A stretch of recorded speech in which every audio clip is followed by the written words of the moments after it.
All right. What's up, summoners? King Blair here. So today is going to be Sunday, and Arena is resetting. This is the last Arena week. I'm not really trying to push for Legend this week. It's gonna be a lot more chill. I'm just trying to see how high I can get and just talk to you guys. We are gonna be doing a couple of really cool stuff this time. We are gonna be looking at some Reddit stuff, Reddit hot takes, and just having some fun discussion time today while we get ready for the new week and just have fun, you know. But let me ping the Discord real quick, and then we'll get started. We'll do a couple arena fights while we wait for more people to join, and then we'll start getting into some spicy discussions that I do have some written down, so I remember what we're talking about.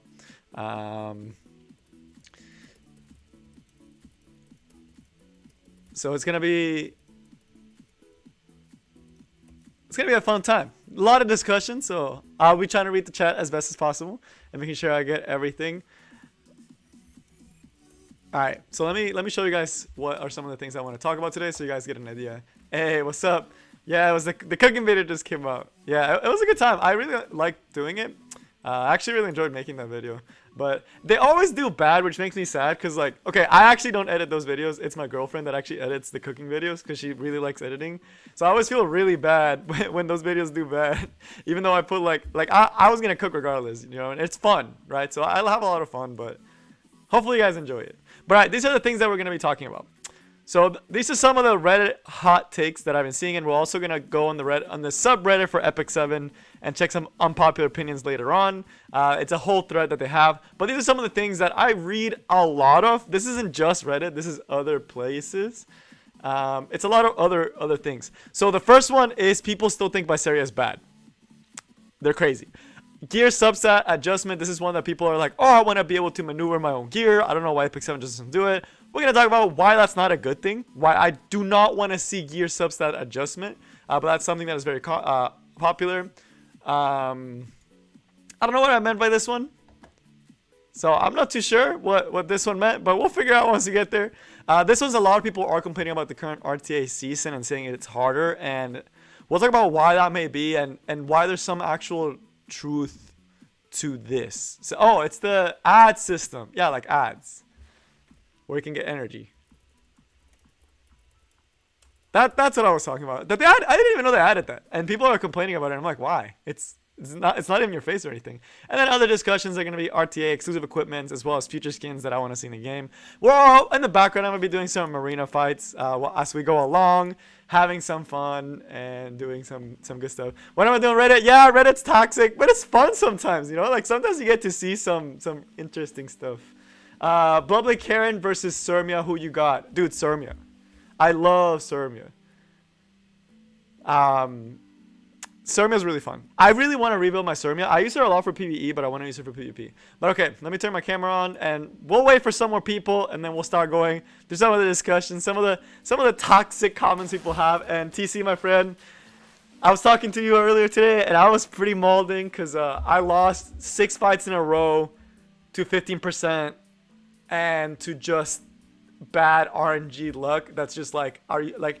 It's like those cases that like it's gonna happen because the game has so much RNG reliance. But then when they happen, it's just really frustrating, and it just makes me want to play Bruiser. And I'm a control player, by the way. Yeah, the Sunshine, yeah. But it's as a control player, 15%. It's like it's masochistic. I don't know why I like playing control when I'm just gonna get clapped.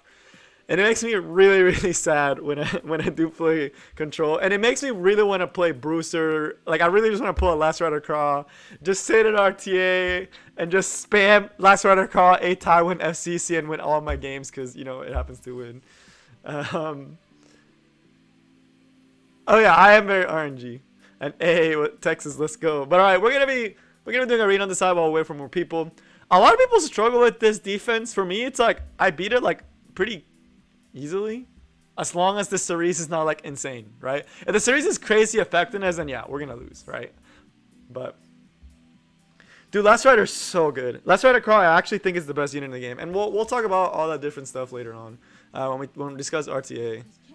All right, so right here, this defense that a lot of people struggle with. I'm actually making a video about this defense tomorrow. Why I don't think it's that great. Yeah, see, like most of the times it's gonna be fodder for my for the rest of my team. Because Arena, you can abuse Elena really good in Arena. You can literally just... I talked about this last time when we pushed for Legend, but you can literally just like... have this and push up and put in invincibility, and invincibility will never get stripped. It will always be the FRES. See? It will always be FRES if it even strips, right? See, like my champ C still has his invincibility. So now I just get a bunch of free attacks. He does land the... This is big though, that he landed that. Kind of sucks, but it is what it is. We have the Destina who didn't get hit at all. But... Oh, RTA, dude. Don't talk to me about loss streaks, bro. Oh my goodness. I feel like I'll go on like a winning streak in RTA. Like I'll win 10 in a row and then I'll lose 10 in a row. So there's no in between, dude. I don't know why it's like that way.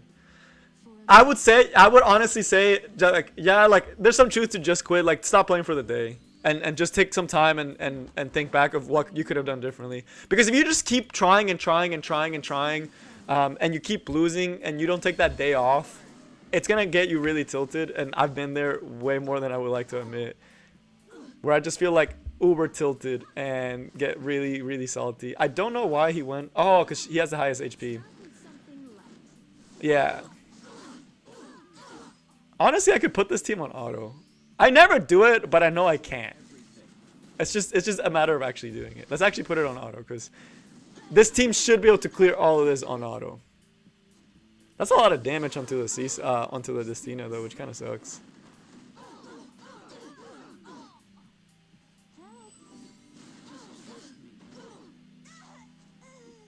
Oof, I think our Destina's gonna die here. Hey, Challenger's fun. All right, let me plug this fan. Let me know if y'all can hear too much noise, because I've been using this new mic and I notice it picks up a lot of the background sounds, which isn't great. I honestly should take over because they're not hitting RB at all. But I think Seaside just kills the RB here. Yeah. Dude, wait, they're making an anime? Have they announced that? I saw some people commenting on that. On the anime. I really hope they actually do the anime. It sounds like it'd be really, really fun. But I haven't heard anything about that. It's probably going to be its own thing, though. I feel like it's just going to be its own thing. I don't think they're going to follow the storyline of the game. They might like loosely follow it, but I feel like they're gonna change a lot of the stuff, and maybe they'll focus on like some of the other characters. What I'm really waiting for, like in game wise, story wise, is Last Rider Cross storyline, dude. That one sounds so fun. Also, what? Oh, I see what this team is trying to do. That's some toxic stuff right there. That's some toxic stuff right there. You know the problem with this though? I can't actually take Elena to this team, because if I take Elena's S2 counts as a skill that will push Polides up. That's a problem. Huh. Let's just try it. I kind of want to see how this defense works. This is pretty smart. It's the same idea as putting Celine here. I'm kind of curious, actually. I kind of want to see. I know I'm going to get clapped, but I kind of want to see it. No, I don't win because F10 it puts too many devos. Okay, Polides is actually faster than us. Damn. Hopefully we land the restrict back onto Polides. Oh, we can because she has immunity. Yeah, right here she's going to cut. Oh, damn. She cuts the Elena cut. Yeah, that's pretty good. That's good. I gotta give credit where credit is due. That's pretty good. In Arena, if you don't know what it is, if you're a champion level player, because they don't want people cheating and like knowing other people and targeting people on the last day for RTA, what they do is that you can't see anyone. I'm pretty sure we still win this one just because we cut so much AoE damage.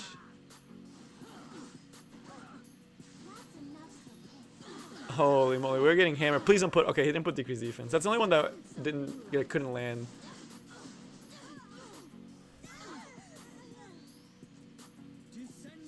That's a really squishy RB. This is an ungeared RB. Yeah, that RB's ungeared. Nice bait defense.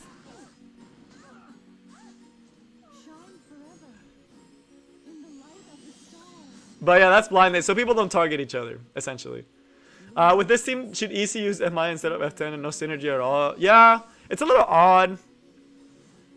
It makes sense why he's doing it, but like his core damage dealer is ungeared. So he's not doing enough damage to me. So I don't get that. I don't get if he had a good RB, maybe it would have been. I think this is just like a scare tactic defense, which they still work, but SC Rickers. Oh yeah, we'll talk about that too. So that was another thing that we're gonna talk about was underrated heroes.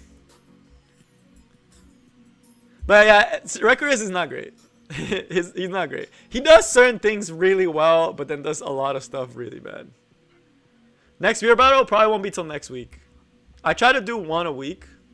Sometimes I don't do it every week to give myself a break to build new units. I mean, I can show you guys my defense. Hopefully, I mean, I'm not pushing for legends, so hopefully y'all don't target me. I mean, you can see all the defenses I'm fighting against. It's a lot of Wonder Tennis Cerise because people still don't have their counters to control build for some reason. I don't get that. Like, people still don't know how to counter control. But it's a lot of F10 and Cerise. I still think the FCC teams with like your traditional FCC teams are still really, really good. Like with T-Cern, I still think those are the toxic ones. This is all to try to stop Cleave though. At Champion, when you get like close to Sunday, all you want to do is stop Cleave. So you're trying to eat up as much time from the opponent. This is my personal defense team. It does really well, surprising. I'm surprised it does as good as it does, but it just does one thing and one thing only: stop Cleave. Because everyone wants to cleave. No one wants to see side and do all this other stuff. So if you're stopping them from cleaving, the defense is doing its job, right? So the defense is doing its job if you're stopping cleave. So for this one, I'm stopping cleave with Cerise. They don't want to fight Cerise. I'm stopping cleave with Elena. I'm punishing slower teams with a Tywin, and then I'm punishing cleave with Kayron. So I have 3 units to punish cleave teams, 1 unit to punish slow teams, and it has a 24% win rate, which is like not insane. But then you realize I only get hit like 40 times a week, which is really good, right? Like this is really good because you can do at least 10 flags a day, if not more. You can honestly do like 20 flags a day, right? If you're actually trying to climb hard. So in 2 days, you make up for all the losses I got in 1 week, right? So that's really good, right? That's a good defense, and it has decent win rate as well. So it's like in like 1 day I can make up the deficit that my defense had. So it's doing surprisingly well. But okay, we're getting some more people, so we'll start going for the discussion. Oh, squad strikes? Yeah, I want to do a squad strikes tournament again. I still want to do. I was supposed to do a tournament next week, but I got caught up, and it was supposed to be like the try hard tournament. But we're gonna go pretty standard on this one. I honestly feel like taking Seaside again. But we're just gonna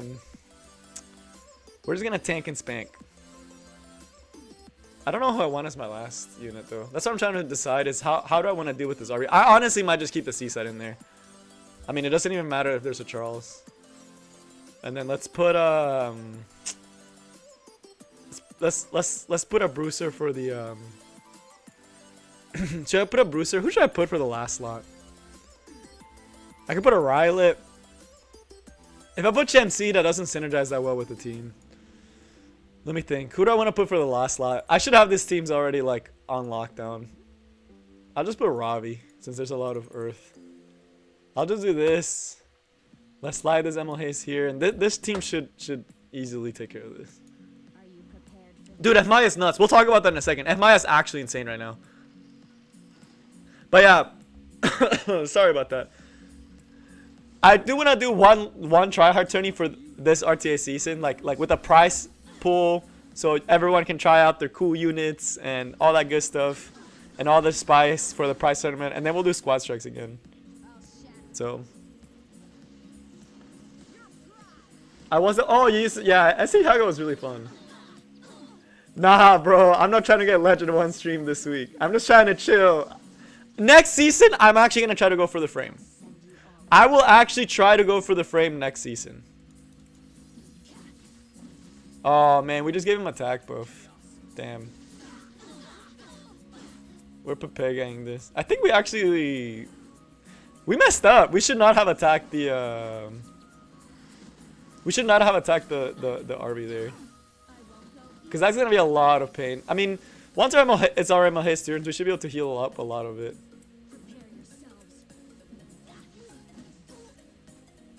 Yes, please, Charles, hit me hard.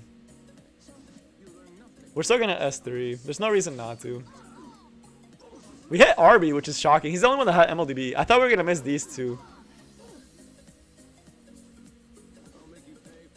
And this should cleanse one of them.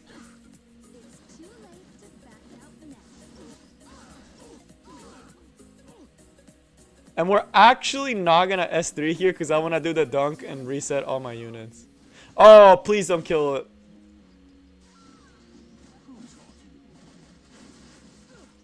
Alright, it's Robbie solo time. Robbie should be able to do it. I just don't like to be in this situation. That's a really hard hitting Charles though. But Robbie should be able to solo this easily. So I'm not too worried.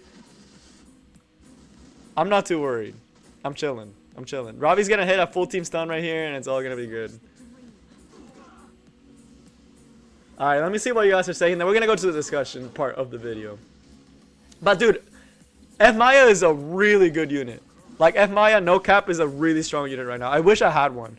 I would use her all the time if I had one, honestly. Alright. Let's dunk on the Charles and get rid of him so he can't counter me. And then we just auto. And Maya's actually nuts right now, dude. She's actually kind of insane. But okay. Alright.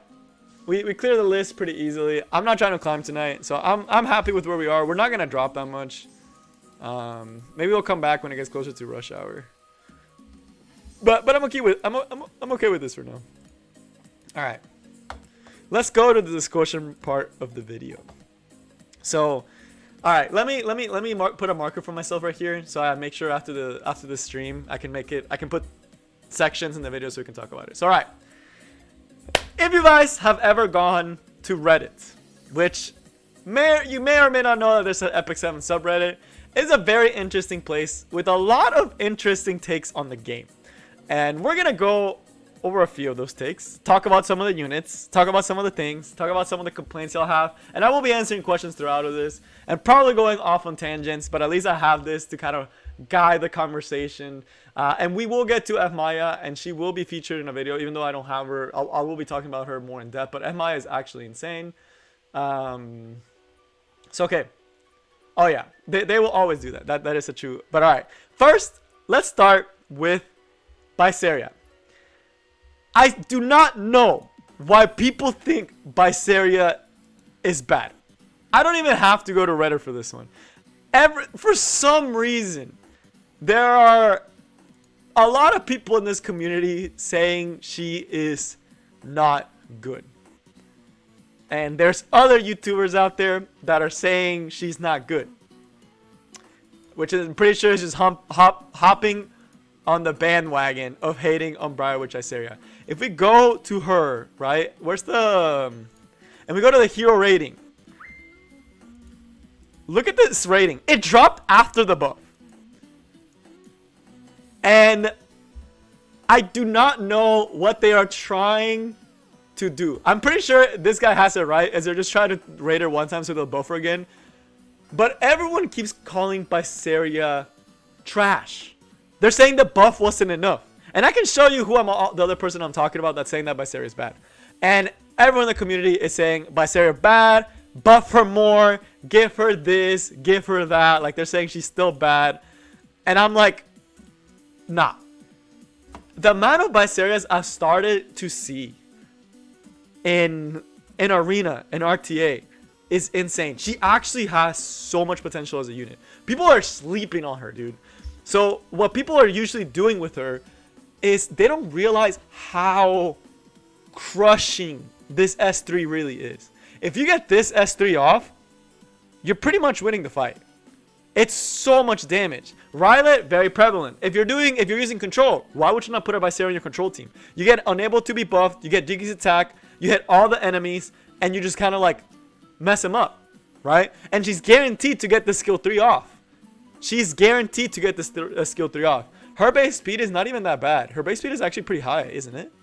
Yeah, 114 base speed. There's people with 280 speed Biseria that are glass cannon that do pretty good damage, open with S3, and now you do 0 damage. And you can't set up Lesser Crawl, you've stripped the FCC, you have hit their Rylets, you made their Stennis useless, you made all these different things terrible.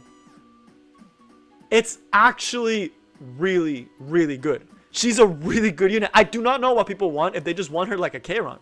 Yeah. It's like, I do have a Biseria on my side account, and I'm going to build her just for the purpose of showing that she's not bad. So I'm really considering going to my side account and actually building her and showcasing her to people, because I do not know how people think she can be bad. She's another RB enabler because she's able to set up into an RB very nicely. You know, MLH is not a really counter to RB when there's units that cannot be buffed in their kits. What's MLH going to do when RB comes back? Look at you? Cool. Yeah, I don't like either how they're doing so much unbuffable either. But Biseria, another unbuffable hero that you can just pair off with RB. Another RB enabler, which, that's amazing. It's an RB enabler that does damage. Even if RB's not there, she's still really good against tank teams, completely cutting off their ways to come back unless they were able to lock in like a Lilius. Right? So unless they have a Lilius or someone that can actually cleanse this debuffs, they're not doing anything. They can't violate your control team. They can't do all these other things. Right? So a very good damage dealer for control. Guiding Light makes her oddly annoying when she's on Guiding Light because you can't hit her. Her pair with FCC and Guiding Light, she's just there being super annoying, setting this up, attacking you consistently, doing damage, and setting up decreased defenses. And it's just, it eventually becomes too much, right? The new version, I hope it's a 4-star, but it probably will be a 5-star. But, yeah, exactly. It's weird that it used to be just Biseria that unbuffable, but Biseria is another good option. So Biseria being bad, I really don't understand why so many people think Biseria is a bad unit. It doesn't make sense to me. She has a really strong kit. They fixed they did not need to give her immortality. This was like icing on the cake. This was just like Smage being nice to Biseria and giving her a little bit extra to fit with the lore. The only thing she needed was this. The fact that they gave her this, she's already a viable unit. So I don't know if people want a unit that strips everyone, sets up unbuffable, kills the enemy team, and heals your whole team, and does 3 million damage. Like, do they want everything? That's not gonna happen. You're not gonna get a character that does everything, unless it's Last Rider Crawl. He does everything. But like, it's a really good unit, right? So that one, not a good take for a lot of people. A lot of people think she's bad, but that's kind of a hot one right there. So this one will be put under not good take. She's actually really good. So that's where I put this one. All right, so that's the first thing, right? Yeah. Oh, RB. Yeah, I forgot about that. RB heals himself, debuffs, does damage, has survivability. RB does everything. There's a few units that do everything, right? And they're kind of broken.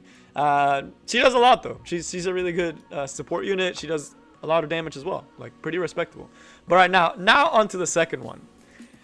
The gear system. Now, I hate the gear system just as much as everyone else does, right? If I look at my units, this one actually just really hurts me.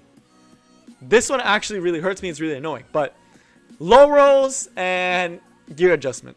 This was a 4-speed starting piece, and it rolled 3 times into speed. This should have been 16 speed, but because it low rolled, it's 16. It's 11, right? So I'm missing 5 speed. So low rolls, yeah, they suck. Same, like, look at this. This is even plus 15, right? It's just because it's all low rolls. And as much as the next guy, I have gear that if I could pick what the substats went into, it would be insane. Like, imagine if all of these went into speed, right? And a lot of people want, let me be able to pick the substat on my gear that it enhances to. Let me enhance just speed, or let me make it so like this piece that I have here. Let me find a piece that like would fit into this category. That's like, it would be broken if I could switch one of the substats. It's like for this one, let me switch this effectiveness for crit rate, right? Just to stack it up a little bit more or something like that, right? Like, people want to be able to like go in and change some stuff, or let me change this defense to speed, right? People want to go in and be able to change the substat of a gear that they already have.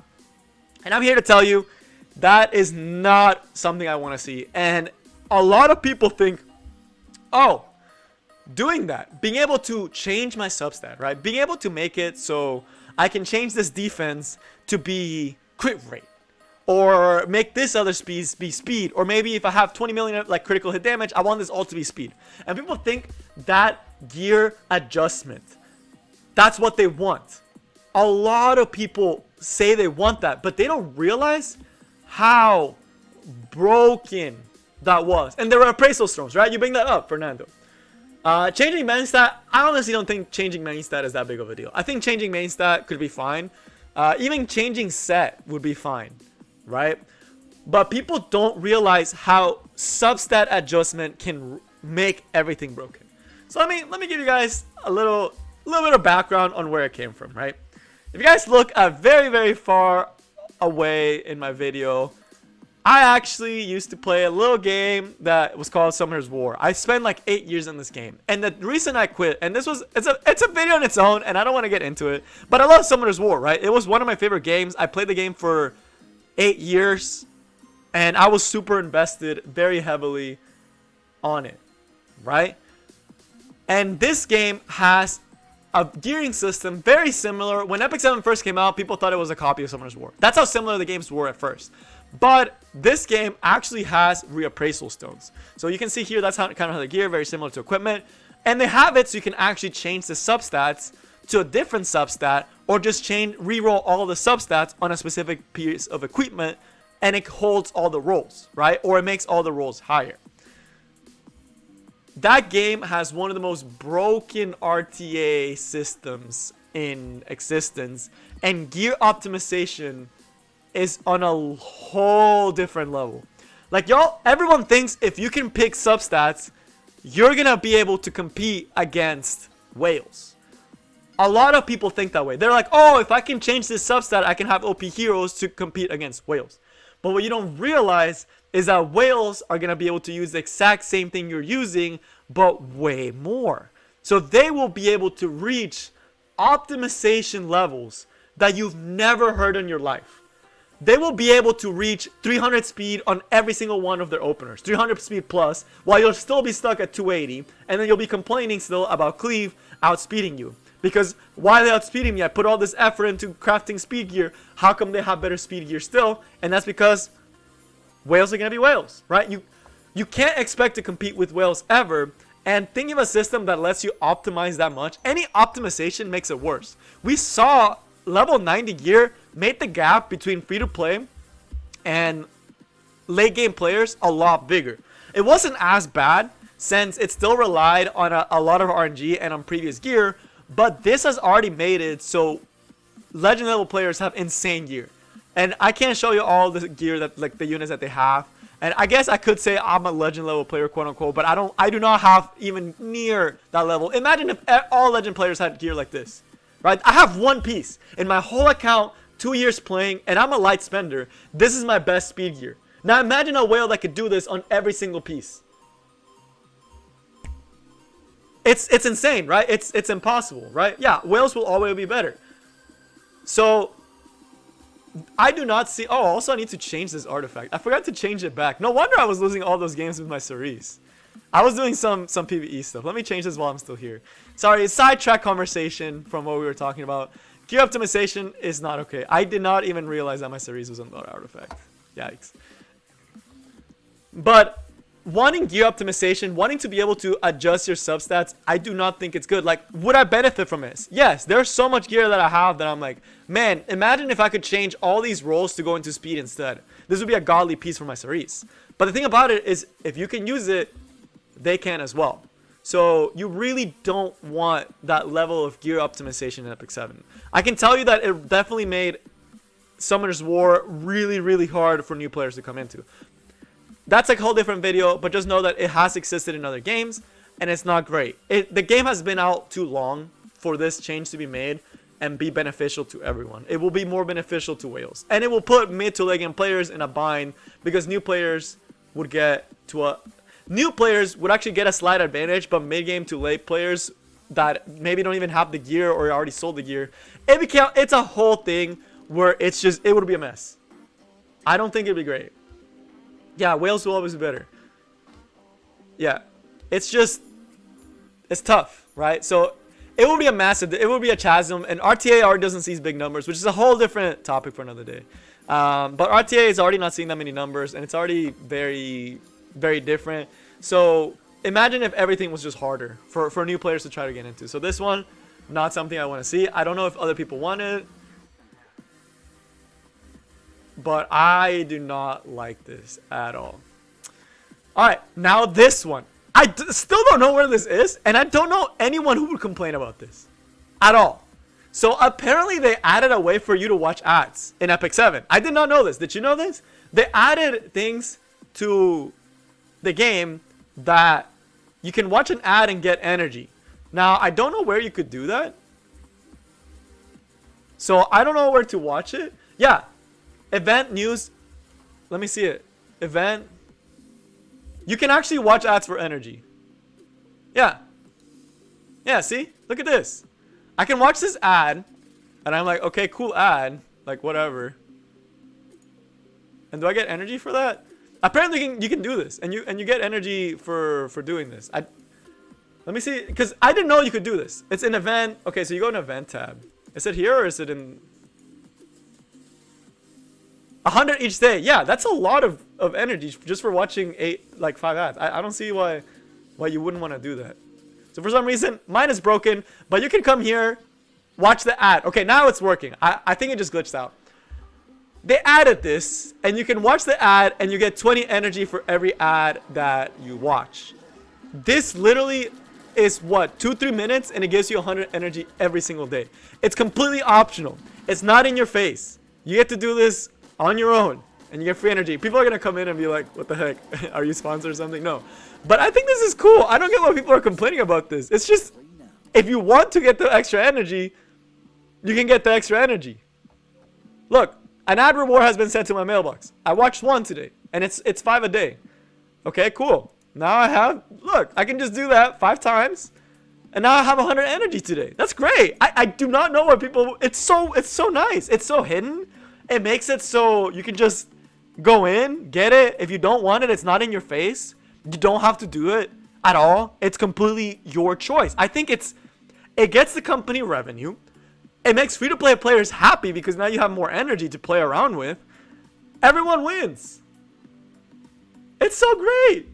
It's so great. I actually am a huge fan of this. I didn't even know until I saw it on somewhere else. I was like, that's so cool.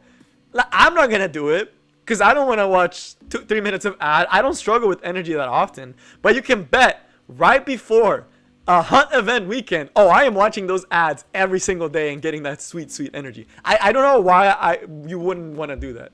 It's so good. Yeah, it's a godsend. It's 100. Yeah, the Zombie Town Builder games are pretty funny, not gonna lie.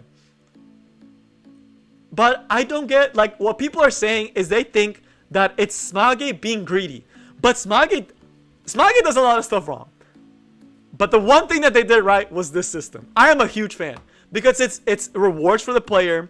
They get money, and it's not forced onto your face like these other ads where if I come here, like this, I don't like. See, like something like this, I'm not a fan of, right? If I come here and I'm trying to play the game, I'm trying to get some catalyst, like I need this for Valencia, right? Let's say I come here, let's put some fused nurse, let's put some nuclei, let's put some potions, and if I do this, I'm gonna craft, I'm just chilling, I'm playing the game. Okay, I get my thing, and then let's say I leave, then a pop-up will show up, right? This is annoying. If it was like this, I would be upset because I don't want ads in my face all the time. I hate this. But they're not doing that with the other one, right? So I think, okay, this, yes, I really dislike this. I completely understand why people hate this. I hate it. I think it's annoying. It takes an extra 5 seconds to click away, but it's still annoying and feels like cash grabby. But this was implemented just so well. They put it in a really nice place, just hidden, and you can click it and watch it. So it's cool. I like it. I'm a fan of the other one. This one, the new one that they added. So fun fact, you can get 100 energy every day. I'll probably make a community post this week just to let you know. If it's in your face, Lord, then I would really be upset. I really don't want it to be in my face. If they do that, I will be vocal outcry on that one. So I'll say right now, if they actually put those ads, starting to put them in your face and putting like blatantly obvious, like all these ads, I never liked it because it makes it feel cheap. So hopefully they don't do that, and they already did a little bit, but this one was very well implemented so far. So as long as they don't do it, I'm happy. If they keep it where it is, that's beautiful. You know, free energy for just watching some ads, everyone wins. But those are really annoying. That one's really annoying. And yeah, dude, the 7 Deadly Sins one, I remember those too. That one they made it really annoying. Like that one, it's like, imagine you're playing Wyvern and halfway through Wyvern, like every Wyvern screen is, it's like watch an ad for more energy. Then that'd be really annoying, right? That would actually make me really upset. But right now, I think it's fine. I like the system, personally. I'm actually a fan of it. So, new energy ad system, I'm a fan. It's hidden and benefits everyone. It honestly is, it's nice for everyone. Everyone wins. In the way that they implement it, everyone wins. No one loses anything, which is, I think, is amazing. And people are going to watch them regardless of if they put it in the face or not. Yeah, at least it's not some random app. I will say that. I do like the new energy though. It's really nice. But okay, now on to the next one. Next topic for this discussion. So we're going rapid fire mode today, y'all. We're hitting these topics. We're talking about it. If you want to go back and ask me about anything, we can go back and talk about it as we go. And of course, ask any questions that you have in the chat, and I'll try to get to them as long as I'm not super into another conversation. But okay. RTA being harder this season. I see a lot of people saying this one, and we've talked about it a lot in other videos. So, fun fact, this season of RTA still has at least another month, right? Why does it have an arrow wheel here? That is so odd. I did not pick this team, by the way. If you're wondering, I never have used this team in my life. Oh, it's because I did it for viewer battles. I was really confused for a second. I was like, I would never use this team in RTA. So, okay. People are saying RTA is hard this season. So, I see this one a lot. And it's a mix of a lot of stuff. I don't have the actual statistics, but I can tell you that from champion, like if you look at the tiers, there is not that much people playing RTA, right? There is not that much people playing right now in RTA, right? It's one of the lowest usage seasons. Yeah, it's also all about speed control and cleave. I wouldn't say cleave anymore. It's just a lot of control. But the reason why you feel like RTA is harder this season is because the new system that they added, like the new frenzy system, makes it harder to tank. And tanking your opponent out and outplaying tank teams doesn't necessarily require you to have perfectly built teams and units to work well together or have good gear, right? Tanks are very easy to gear. I'm sorry to say it, but it's true. It's very easy to build bruisers and tanks. But with control being viable now, with cleave being viable now, with aggro teams being viable now, with more aggressive bruiser teams being viable now, you need so many more counter units because there's no way you can use 5 units now to win the game. Season 1, you could slap SSB, RB into any team, and you were going to climb all the way to Masters. It was not a lot of viable teams, right? It was mostly bruisers, mostly tanks. So you could make your own unique team. You could sport your own set of strong heroes and climb your way out. You didn't necessarily have to play around with counter picking. You didn't have to play around with team building. You didn't have to do a lot of stuff, right? It was very forgiving, which is good. I'm not trying to say it's bad. I'm not trying to say, oh, it's more skilled this season. It's not necessarily skill. It's resource based. Because there are so many viable teams, and this is something that, like, oh man, I'm gonna get into a really long discussion this one. Strap up, because there's about to be a massive talk on this one, because you guys know I love RTA. And I love all of it. And my win rate, by the way, Daka, it's pretty standard for people to have around 50% being this high up in champion. For the best players, they're around 60 to 70%, which that usually actually means balance. But okay. Oh, man. All right. We're going to get into a really big discussion into RTA. So we're starting saying all these different things, right? And I'm not trying to say one is better, one is worse, even though you may or may not have your average. Let's look at the facts, right? First the facts, and then we can talk about opinion. The fact right now is that compared to other seasons, there are more viable teams than ever. This is true. Season 1, it was all about RBS's BFCC. Season 1. Season 2 was all about tanks and knights and bruisers. Season 3 has control. It has control bruiser, it has tank, it has aggro, it has cleave, it has cleave control. It has a lot of different playstyles that are actually viable. This is a fact. There are more units that are viable in the game right now. This is fact. Speed has become a much more important stat because of the frenzy changes, and getting first turns have become, with units like F10 that have very strong turn 1s, getting that critical turn 1 has become more important. That is a fact. Turn 1 usually wins in RTA right now. Most of the time. Turn 1 will win, assuming they don't get 15%ed, right? So that is another fact, right? Speed has become a more important stat. So with those two factors, and the last one, not as many people are playing RTA because of the reward system, and I don't want to get into that one right now because I'm going to get into a 2-hour discussion on why the RTA system I think is broken. That might even be a video on its own next week. Why I think the RTA system is absolutely broken and deficient, and more than one ways than one. And that'll be a whole video on its own. But a lot less people are not playing because there's literally no rewards.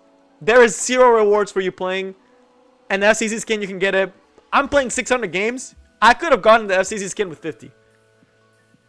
I could have gotten 50 games and gotten the FCC skin. I'm playing for nothing. Y'all realize that, right? I am legit playing for no reason except to make content. That is it. There's 0 motivation for me to climb to legend. Exactly, no rewards. So, all right, those 3 are the facts. Not as many people are playing because there's not as many rewards. Speed has become a more important stat in the game right now. And 3, more teams are viable more than ever. So the reason why a lot of people feel like RTA is harder is because from previous seasons, you were able to pick one core team and climb to the top. Last season, I used Falconeer, Clury, Lilius every single draft. I drafted Lilius and I drafted Falconeer, Clury.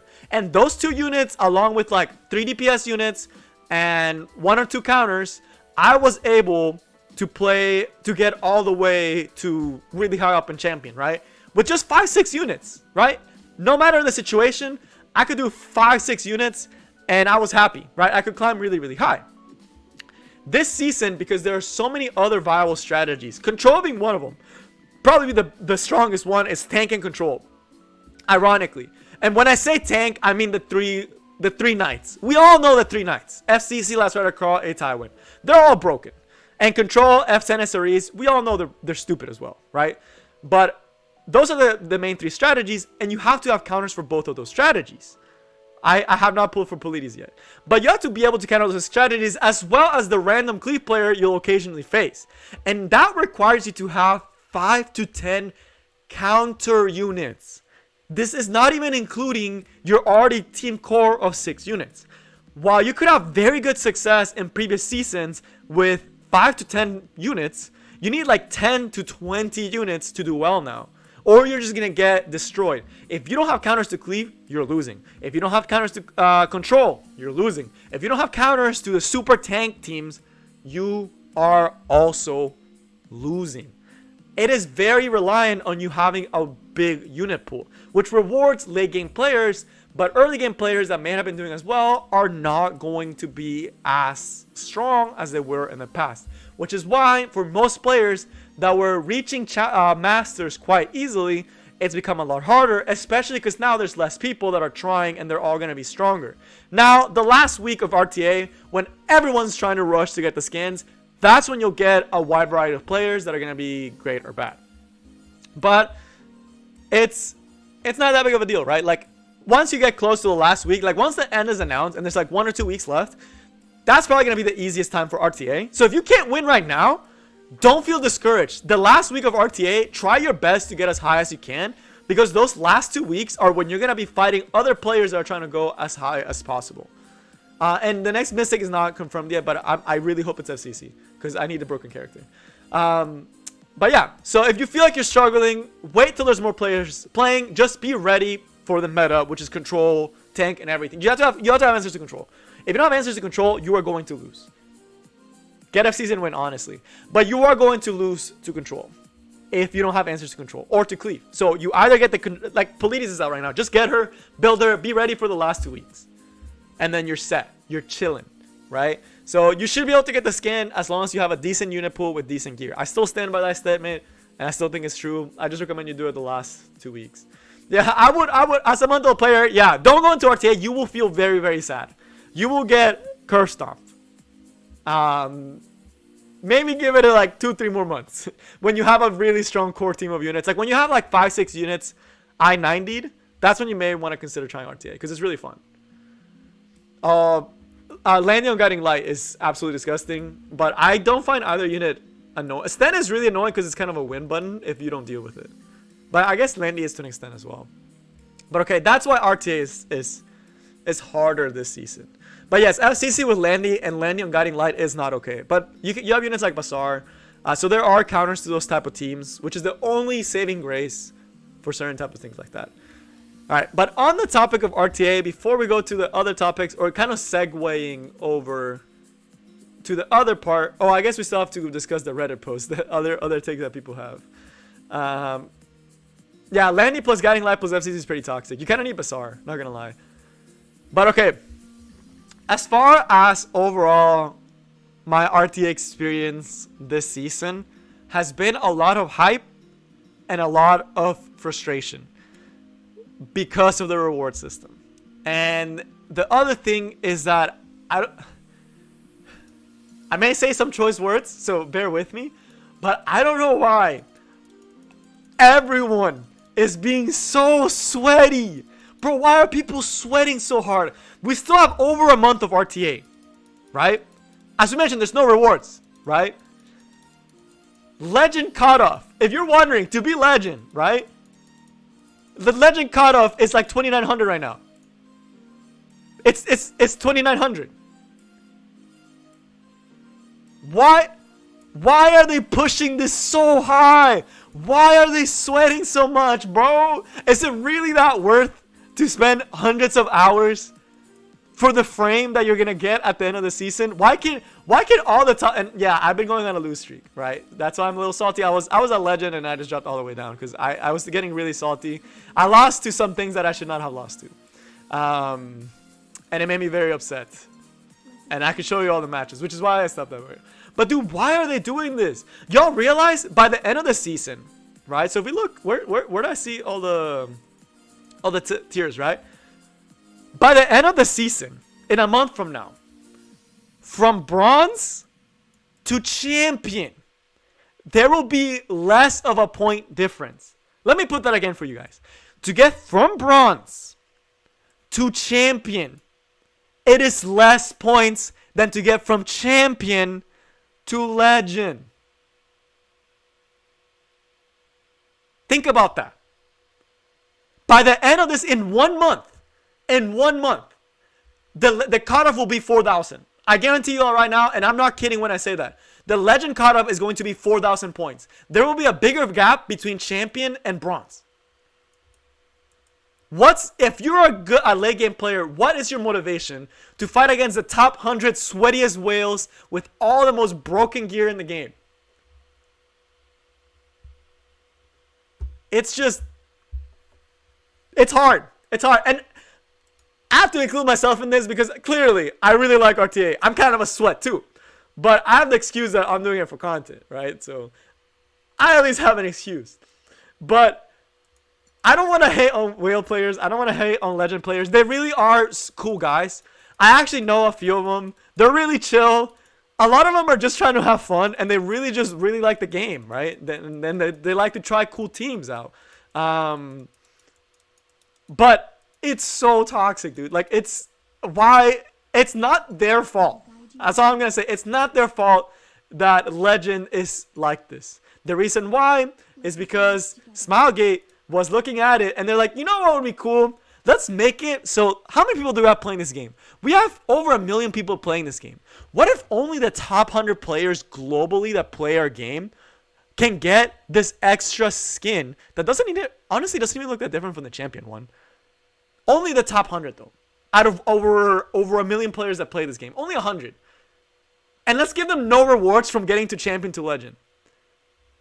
Like, oh man, I do not understand their game design. I do not understand what was going through Smilegate's head, dude. What were they thinking? Were they looking at RTA and they're like, Yeah, whales don't have a life anyway. Let's just make it super hard and let's make them waste all their time playing the game and mauled over 15% FRS and effectiveness. It's just they need something. They need all I'm asking for is make this larger, like 300. Just make it 300. Because if you make it 300, the top 100 can still sweat for the top 100 spots. But then other people that are not necessarily whales have the dream of becoming legend one day, right? So I think 300 is actually a healthy number because top 300 compared to like everything else, it's still on a different level. I still think top 300 would be fine, right? Make it top 300, open this up just a little bit. It's still prestigious, it's still hard, and then add rewards to influence more people to play, right? But it doesn't make sense. It's less than 0.0001%. It's disgustingly small. So I am not free to play. If you're trying to use me an example of I got to legend free to play, I am not free to play. I'm sorry, I'm not a hero of the free to play community. I'm a dolphin. I have spent in my 2 years playing probably $1,000 in the game. So I'm not a free to play champion, right? I'm sorry to let you guys down. Unless you count YouTube revenue, then yeah, I technically have not spent a single one of my pennies on this game. I made all my investment back through YouTube. So that part's good. That part's good. I made all my investments through YouTube recently, which is really cool. But it's also I'm putting in a ton of hours and the pay is terrible, but it's better than nothing. I don't buy the lease packs. I wait till the events. So, but yeah, I'm not free to play. I'm sorry to say that. I am not a free to play player. You can reach champion as free to play though. I reached champion before I started spending in the game heavily. That part's easy. Getting to champion is not that hard. As I said, it's a huge gap. Skill and just everything. Like champion is honestly not even that like big of a like okay, I'm proud of y'all if y'all get champion. I'm gonna say that right now. If you get champion, I am very proud of you. If my videos helped you get champion, I am very proud of you. But like we could queue up right now, like you versus me, and you would just get curve stomped if I was trying super sweaty over the course of the games we played. But you are still the same rank as me. Like we can both be champion, right? I can be the same tier as you. We're both champion, but the skill gap is like, and the gear gap is enormous. Like you might still be playing with like not even full I-90. But even challenger, yeah, like even challenger to champion is not that big of like it's a whole problem. It's a whole thing. I'm still very proud of anyone that gets to champion though. Overall, but I like the thing about it, it's like it's hard to determine skill level of people because of champion. So this is one of the yeah TC, you did clap me. So TC, if y'all don't know, he's part of the Discord. Sorry if it sounds like a flex. I'm not trying to flex. I'm not legend. We're in the same tier, right? But but the thing that this also creates a problem is for tournaments, because as you guys know, I try to have tournaments, right? And I try to make it as fair as possible. But y'all know how hard it is to make a tournament balanced when champion tier is like huge, enormous. Like how can you make a balance? I can't make a fun tournament where everyone's the same skill level, bro. Right? I can't make that happen, right? And that's one of the reasons why I haven't been able to make the other tournament, is because just thinking about how I'm gonna make the brackets is a nightmare. Because I'm just trying to think, if I make the brackets and someone's gonna stomp if I don't I don't have a way to gauge how strong a person is anymore. Like, because not everyone's doing RTA, not everyone's gonna be challenger or master, right? Not everyone's doing arena. It's really hard to gauge the skill level of a player in this game anymore. So it's not great. It's a broken system. It's disgusting. On that note, I do also want to say a hot take, right? So hot take time. Y'all know I love my hot takes. But climbing through RTA, the hardest players to fight against and like the hardest place to be in to climb is like mid-champion. Dude, when you get to mid-champion, holy crap, it's actually a nightmare. Because the thing about it, it's like low champion players are very creative, which mad respect to low champion players. Because y'all didn't have all the meta units to make it to champion. Y'all just are really knowledgeable of the game, right? But when you're mid-champion, like 2400, when you're like not close to legend, not close to challenger, when you're in that in-between champion, between legend and challenger, that's the hardest to climb out of. Because you're playing against players who are abusing the meta, which is the upper level champions, and then you're playing against this super unique Yuna 300 speed low champions. So then you can't protect against everything. You can't counter everything. And then you don't fight the same people. So you have to go in blind every single time. Like here, I fight the same people. If I do a set, we'll fight the same people at least 2 to 3 times. In like 1 to 2 hours that we play. We'll fight everyone at least 2 to 3 times. But when you're mid-champion, you're fighting everyone. You're not fighting fights again. You're just putting in some units and hoping that you pray that they don't have some crazy Rylet that you've never seen in your life. That could be like 290 speed and then you just get curve stomped by it. And then you're like, okay, like how was I supposed to know this? So mid-champion is arguably the hardest one. And every time I get paired down, dude, every time I get paired down to low champions, I'm like, oh man, here comes the loss. Because all these low champions use some really unique teams and really annoying teams. They play very uniquely and very toxic, and it works. But yeah, like Immortal Helga, like it's like there are some really big brain players out there in low champion, which every time I get paired down, holy moly, I legit put my head down and I'm like, I'm about to get clapped by some weird stuff. Or they'll play like RB, they'll just play all the broken units, right? They'll just slap on T-Siren, RB, Seaside, and somehow it works, right? And you're just sitting there like, I should have expected this. But if you're not expecting it, what can you do, right? So mid-champion probably the hardest to play in.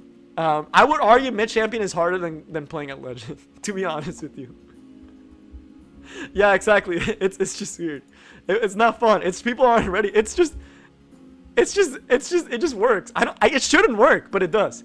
So mid-champion probably the hardest. Honestly, Legend, everyone plays the same thing, so it's like kind of chill. You know what to expect when you reach Legend. You play the same people very often. You start learning people's pick orders and stuff like that, like bans and stuff. It gets really fun actually. When you get to upper champion and upper legend, you fight the same people very often, which adds a whole different layer to the game that I wish everyone would be able to use. Right? It gets really fun. Oh yeah, there's some really interesting people out there, and they get really good YouTube clips as well. I can't get all those spicy YouTube clips stomping with Arrowell or stomping with Aether anymore, because I can't do that in upper champion, but I could in lower champion and then catch a legend player off guard, right? So that's always really fun. But usually when it's just like a psychological thing. But okay, that ends our very long conversation about RTA. I could sit here probably for I could make a 2-hour video on all the intricacies of RTA, all the things I think are broken with this game, on RTA, and how much I love it and hate it at the same time, and how I'm a masochistic control player. I could talk about that one. I hate control, dude. I don't know why, but I hate and love control at the same time. When it works, it's such a good feeling, but when it doesn't work, you just sit there and you kind of like staring like, I should have expected that.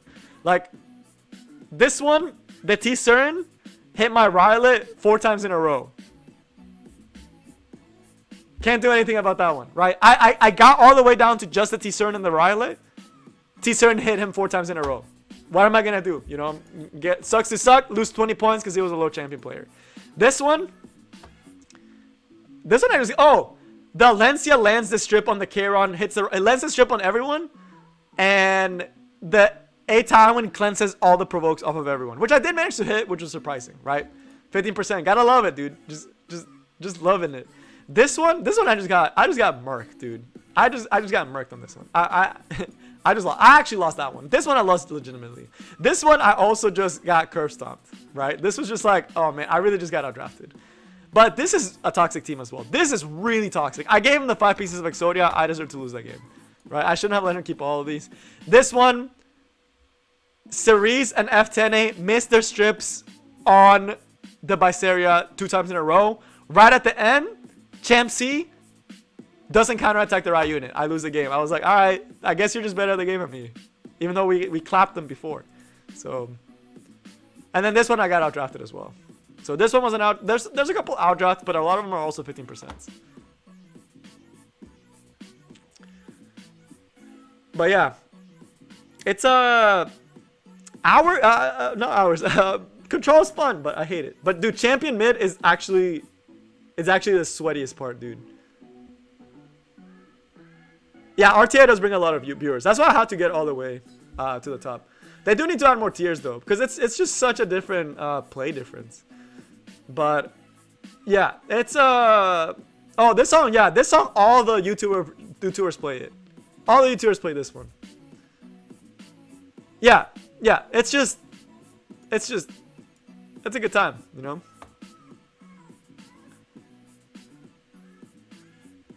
Yeah, I got paired down every time. I got paired down every single time. I don't know why I keep getting paired down. I guess it's just because when I was playing, no other people were playing. So I got paired down 4 times in a row, and I got clapped. And I lost 80 points for losing 4 games. Which is great. But alright, so this season, why it's hard. So 1, not as many people playing. So you're going to be fighting harder opponents. 2, more things viable equals more units built. Let me actually enter this one and tab it in. And then of course 3 is going to be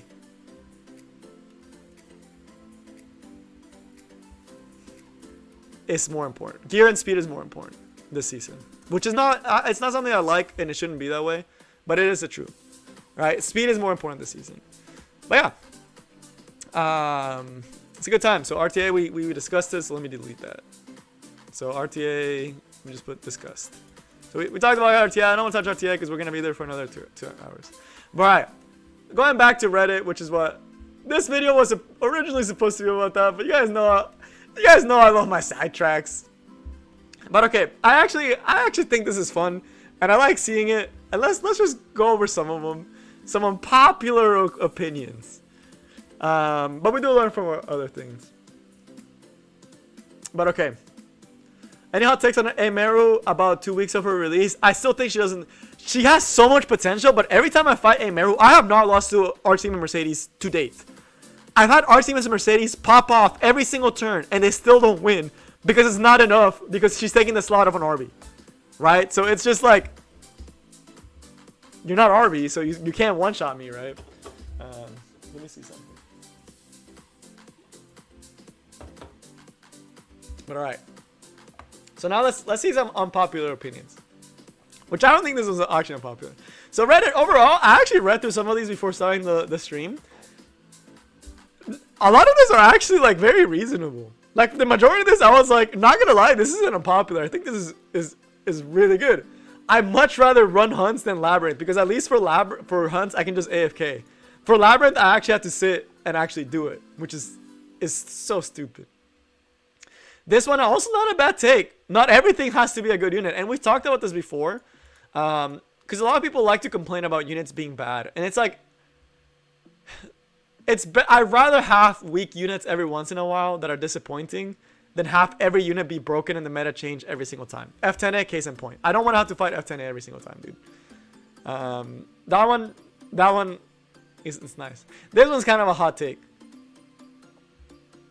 Maybe it's because I'm not there with y'all, but do y'all actually think that Polides is healthy? She's been out for a week now, right? So most of y'all already probably have faced one or fought one or used her if you have her. How many of y'all actually like Polides? I haven't seen that many because I don't cleave. So my cleave players out there, what's y'all's thoughts on Polides? Me personally, I think she's alright. I don't really care about her, but I don't think it's healthy for the game. I think it's actually unhealthy, because killing a playstyle or making a playstyle very hard is not something I like. I'm not gonna get behind Polides just stomping on cleaves as a whole, right? Like, cleave is already a dying breed, and this literally just might be the nail in the coffin for them. So it's like, I don't like how they're punishing players for liking a playstyle. That's just annoying. How did the climb go? I mean, I'm almost a legend. Oh, I didn't try to go for legend in arena this time, Caleb. I was trying to go chill. Since I knew I couldn't get the frame this season, I'm going to wait for next season and then I'm going to try hard. She does give players a chance. I will say that for some people, she works as intended. She's legit there for countering Cleave. So she does clap Cleave teams, which is good, right? Cleave is still something that people struggle with. It's just weird that like Cleave players always get the short end of the stick, dude. They will get like 1 month of light. Like the first 2 weeks of RTA, Cleave was like actually breathing, dude. Like Cleave was actually like starting to become a problem. Like they were starting to get that to become more and more popular, but that also meant that it kept tanks in check and it kept control teams in check, particularly control teams. Now that there's no Cleave, there's no reason for you not to pick F10A. Why would you not just pick F10A? There's no counters. What are they gonna do? Pick Cleave? Okay, let me just put my my counters to Cleave and win, right? So it kind of took a check off control, which is why control is just going crazy right now, because there's nothing to check F10A. There's no checks to control teams right now. Cleave is the check to control teams. There's nothing to check them right now. But she does her job, which is nice. Yeah, Polides is a Cleave like Champsy is to control. Although there's a lot more control running around right now, so Champsy is a lot stronger. I do think so, that a new dragon's coming out. But what's up? Alright.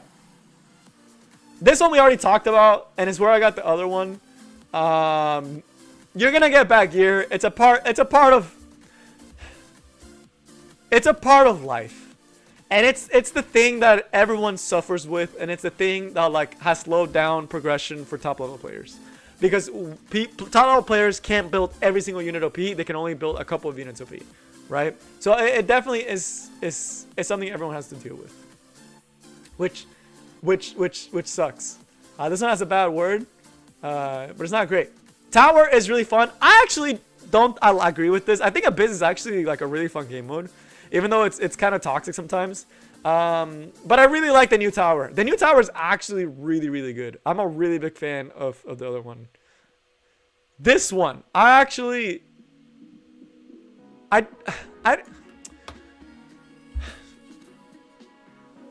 gonna say this much.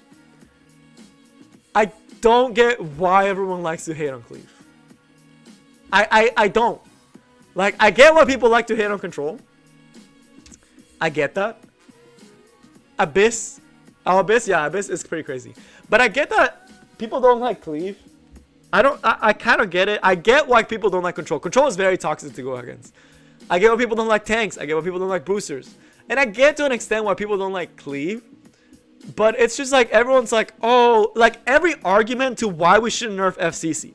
Let me break this down for you. Every argument on why we shouldn't nerf FCC and why we shouldn't nerf Last Order Crawl and why we shouldn't nerf all these knights that are still running rampant. Think about it. They put like 4 nerfs in a row indirectly to the knights, right? To FCC, Last Rider Crawl, a Tywin. They indirectly nerfed them. Indirectly by doing Frenzy, by doing all these other things, and all this other stuff, right? But they're still really strong. And the argument for not nerfing FCC is, oh, if you nerf FCC, Cleave just dominates. Cleave just dominates. Cleave is everywhere if you don't nerf FCC. But now it's like we got Polides, we got this. So I'm curious what people are gonna say about FCC and stuff like that. And I get into a lot of arguments with top level players and even other players as well. My weekly FCC rant. Yes, I get in arguments with top level players all the time. With other top level players, I get into arguments with with like all different players on the Discord, and it's super split down the middle. You're either in the camp of there's no in between. You either hate FCC because you think she's broken, or you think FCC is alright and balanced. There is no in between. Right? It's not in between. And my Cisco, how do everyone does everyone know you? I feel like everyone knows Cisco. But yeah, your weekly FCC rant. I will get in an argument with this and I will spend hours saying and talking about why FCC is broken. I haven't made a video because I don't want to get downvoted to like oblivion and get canceled, even though I say it on every single stream, so I guess that video is not that big of a difference.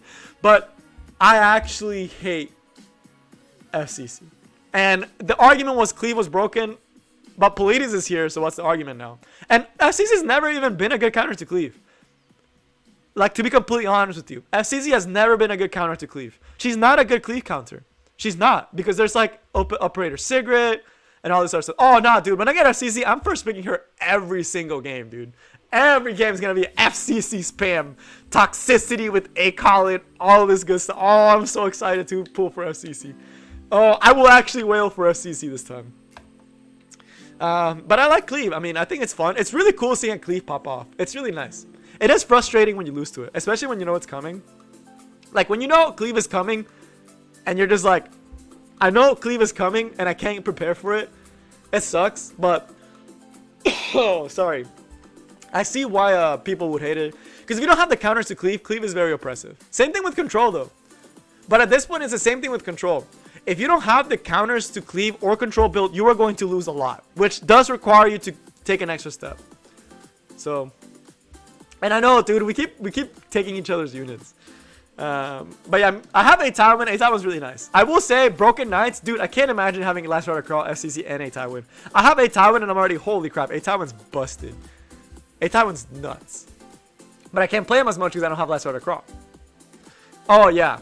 Oh, yeah. If you get that Trinity and you lose, you did something wrong. If you have FCC, Last Rider Crawl, a Tywin, Stane, you can pick whatever you want for 5th pick, and if you lose that game, it's just because you didn't have the right gear, because it's actually busted. You legit, that's the 5 pieces of Exodia, if you get those 3 units in one team.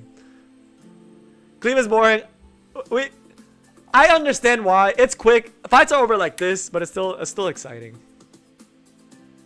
This one I actually see a lot, especially in the Discord server. Alright, let's do a poll right here, right now. Poll right here, right now.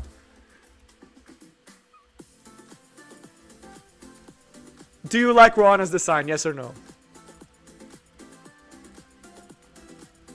I just want to know. But yeah, if I had Last Rider Crawl and a Tywin, you pretty much win. I wish I could actually pull a poll right here. I might do it this week. I might do it because I'm actually really interested. Do you like Roana? Yes or no? I've seen a lot of people say no. So I'm kind of curious what you guys think. Neutral. Okay. Roana's design looks cheap. Okay. Okay, it's a lot of yes. Holy cow. That is a lot of yes for Roana, yes. Damn. Damn. Well, good to know. No? Okay. But I imagine you meant no about that one. Yeah, that's another one a lot of people complain about. So we only have one no. I am surprised, actually. We're just talking about design. We're not talking about, like, kit or, like, gameplay or anything. She's starting to grow on me. I can see why you guys like her because she's starting to grow on me. But let me explain to you the other side. Because every week or so, this comes up and the Discord just falls apart because everyone's so torn over this unit and a lot of angry people get upset. A lot of people don't like her because they think she's over-sexualized. That's one of the big reasons. They say they made her tatas ugly. They say they made them overly big, and they think it's disgusting. That's the other side. I'm not gonna say if I agree or disagree. That's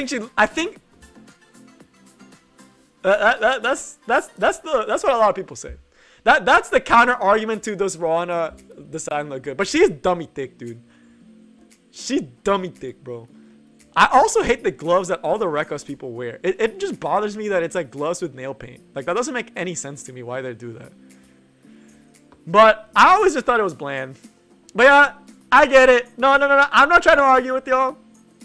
It's traditional anime, but you do get people that get upset about it. She thick. I will say that. Her left hand, yeah, dude. I didn't like her personally. It's not because I didn't like the design. I think she looks fine. I think she's dummy thick, yes. But I didn't like her because she's kind of a pedo. She low-key a pedo, bro. No lie. Like, she took young Strasse to a different planet, bro. Kind of a pedo. And yes, I should mold on my other one. Yeah, I mean, it's whatever. I get it. I get it to an extent, you know. I'm not gonna sweat over it. I just thought it was interesting, but it's interesting to see that most people think she's good. Oh, yeah, Cerealia. Oh my god, dude. I wonder if YouTube would demonetize this because of this. How are we getting this, dude? Yeah, Young Strasse, dude. Yeah, oh my goodness. Cisco, you're wildin', bro. You wish you were young, Strauss. Bro, it was so sus. That part of the storyline, I was just like, why? This one is just like, bro, if there's fan service in this game, this is the most fan service unit in this game. This is the most fan service unit in this game. You cannot tell me otherwise. This, and look at Chatty, bro. Chatty knows what's up, bro. Look at Chat. Oh, Chatty's crazy, bro. Chatty needs to go to jail, bro. Chatty Walden. But yeah, this is a fan service hero. Super fan service hero. But okay. Let's go back to I completely lost track of what I was gonna show you. Oh yeah. Spoilers for the storyline. If you don't want to get spoiled for the storyline, just know that Roana kind of kidnaps Strasse. And it's really, really weird. She just kind of takes him to a different planet. Like, it's like, we're leaving. I wonder if it was here. It's not Dice. It's after Strasse dies, quote unquote. Oh, wait. Strasse died a lot earlier, though, didn't he? Where did it happen in storyline? Yeah, it's incomplete Faustus, and Ross kind of claps him. Was it in the resolution? Faustus, by the way, bro, this animation was actually pretty sick. My boy Ross getting it clean. I just wanted to show y'all the part where she just kidnaps him. This is pretty clean. It actually, I was like, Ross is growing up. Ross starting to get OP in this one. Oh, it was Roana's side story?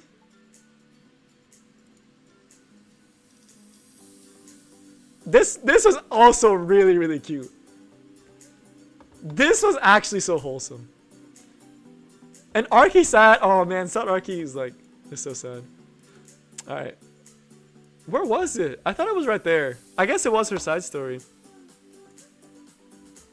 But yeah, Strauss is arrested as a kid, and she's like, let me show you the way or something. It was weird. Just know it exists. Just pay attention to that.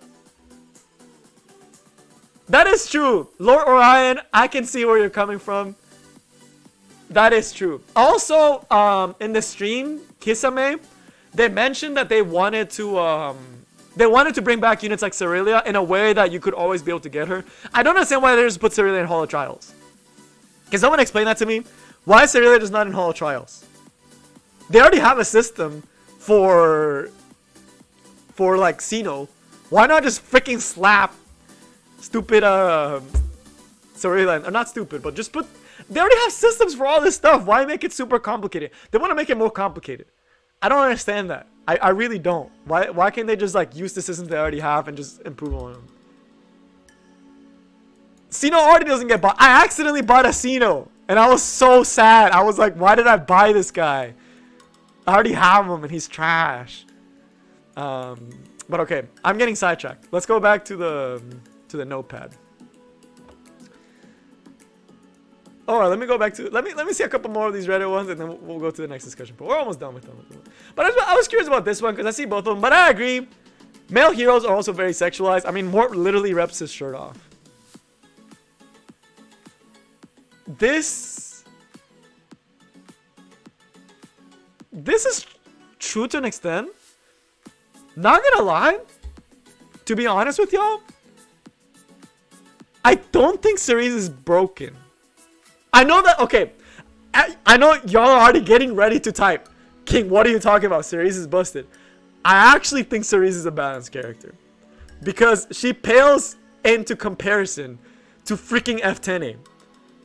Like, they buff Cerise, and Cerise is really strong. Don't get me wrong. She's really strong. But, like, she's not, like, broken in on, like, she's not, like, dominating everything. F10A is. She's not out. I know you're already typing, and you're like, what are you saying, King Blair? Did you really just say... that Cerise is not oppressive? No, Cerise is not oppressive. She's really annoying, and if you let her go, she can destroy you. But she's forced to do it. Like, it does. Don't get me.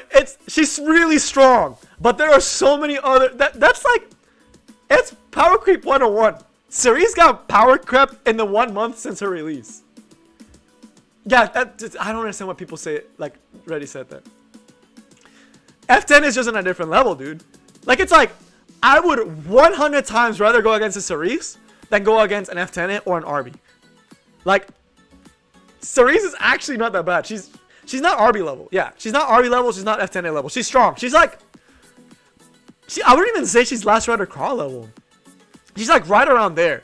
She's on the same level of like, I think she's not on the same level as like a Ross, where Ross can really pop off.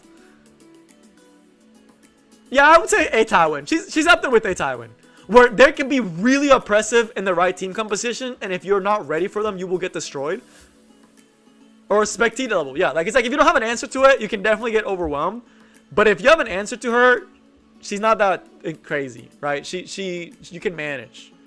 So yeah, you can manage. You can manage. There's ways to play around Cerise, right? And she's not gonna win the game by herself. If you kill the whole enemy team except Cerise, it's fine.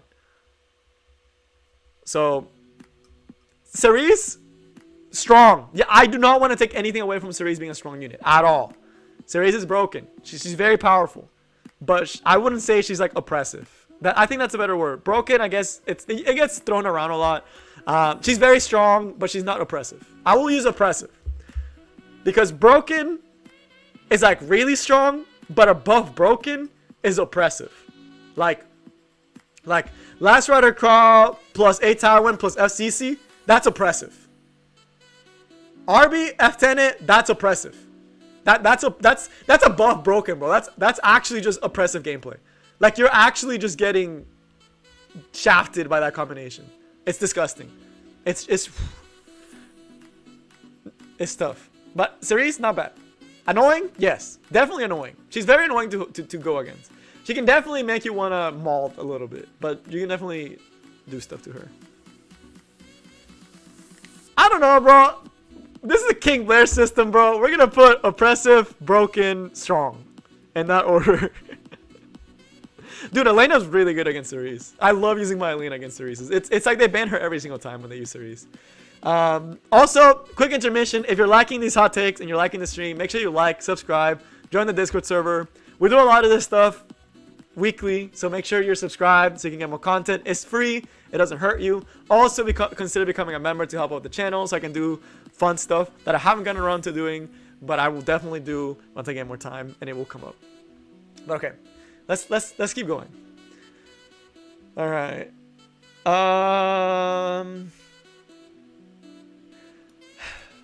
This one, oh man, this was a discussion. This one we're gonna have a little bit of a discussion on this one. Landy, is Landy overbuffed? Yes and no, because the thing about it is Landy is not really gonna do anything to a triple knight combo. What's Landy gonna do to a Last Rider Crawl FCC A Tywin? They're gonna get you eventually. If you're doing damage, that means you're squishy. If you're squishy, that means that they're gonna hit you with the Last Rider Crawl AoE, an FCC AoE, and an A Tywin AoE, and you're just gonna die. So what does she really do? Like in arena, yes, she's very strong. In certain team comp, if you have FCC with her, she's very strong. If you have her with Ross FCC, that gets to like pretty toxic. It's just really, yeah, I will agree she's very OP for arena offense. So it's just yes and no. It's just, I don't know. I think, yeah, I think Landy's actually balanced. It's really weird for me to say that. I think Landy's balanced. I think what makes her overtuned is actually Guiding Light, not Landy. I have a Landy, and Landy without Guiding Light is not the same character, dude. You're not playing the same character if you don't have Guiding Light Landy. Guiding Light Landy is like an S tier unit. No Guiding Light Landy, A or B. She's just good. She's alright. She's a good option. But with Guiding Light, it's a whole different tier level. It's actually like Landy by herself is not bad. No Guiding Light Landy is actually super balanced. Guiding Light Landy, that's pretty strong. But it's still not OP. Like, you're still not clapping in RTA at least. In RTA. You're not clapping those A Tywin FCC Last Rider Crawl teams. Oh, you popped the FCC barrier. Good for you. Now you get a Last Rider Crawl barrier. What are you supposed to do against that? Guiding Light Landy? No, I disagree with that. But Guiding Light Landy's alright. This was a hot take. That's literally what I just said. Yes and no. She does plow through arena though. Which I'm very happy that she's destroyed arena defenses. Yes and no. I think he's okay. He's really good for Guild Wars offense and arena offense. And even for some arena defense, he's actually pretty good. But he's definitely weak in comparison to other MO units. Let's just put it that way. He's quite weak compared to other MO heroes. But that's, in the grand scheme of things, he's a good unit. But when you compare him to other MO heroes, it's not. He could use a tweak. He could use a little bit. The meta does not favor him.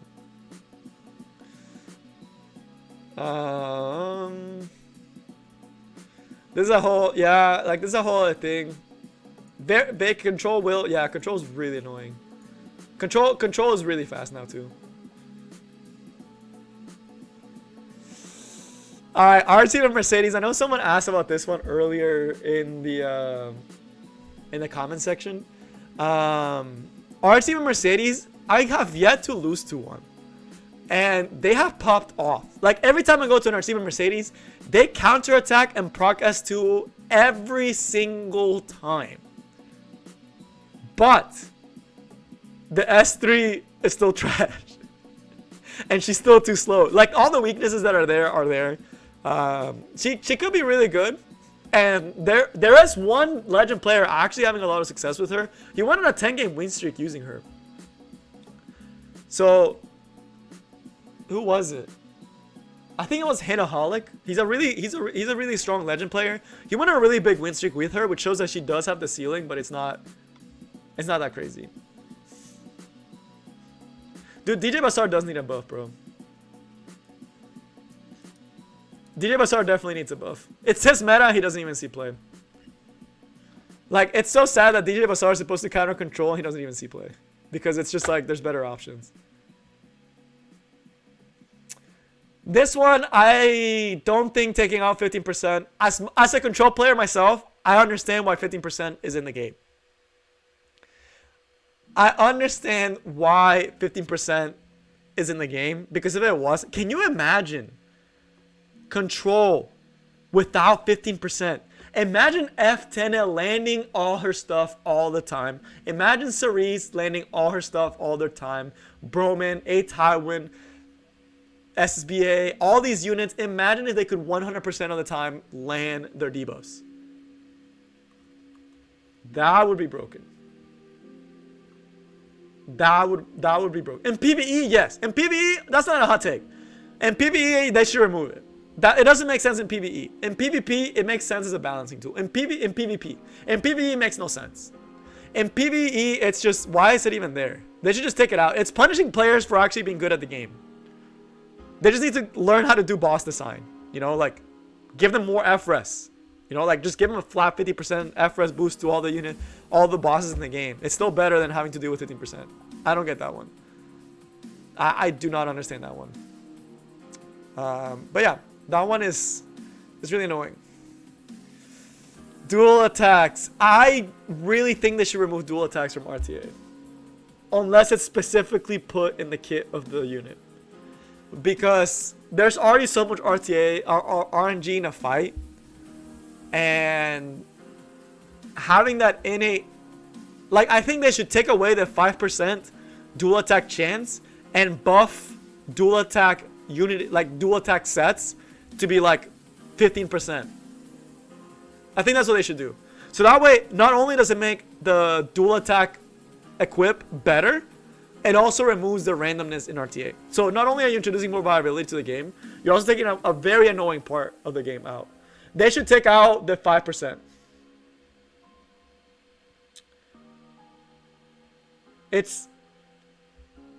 I get it, but I think they should buff the dual attack gear. You could even make it 20%. Make it something ridiculous, like 20%. But you still have to put that on your unit. You're still giving like crit rate up. And you use that to get the chance to do dual attack. So it kind of gives more viability to different builds and dual attack builds. But it takes away that innate dual attack chance. That would be an indirect nerf to F Flurry. Because F Flurry abuses this mechanic. F Flurry players abuse dual attack mechanic. Because it's a 5%. And F Flurry takes so many S1s that you're going to get a dual attack. because you're continuously attacking with F Flurry, you're getting turn after turn after turn after turn, you are going to attack with Falconeer Flurry.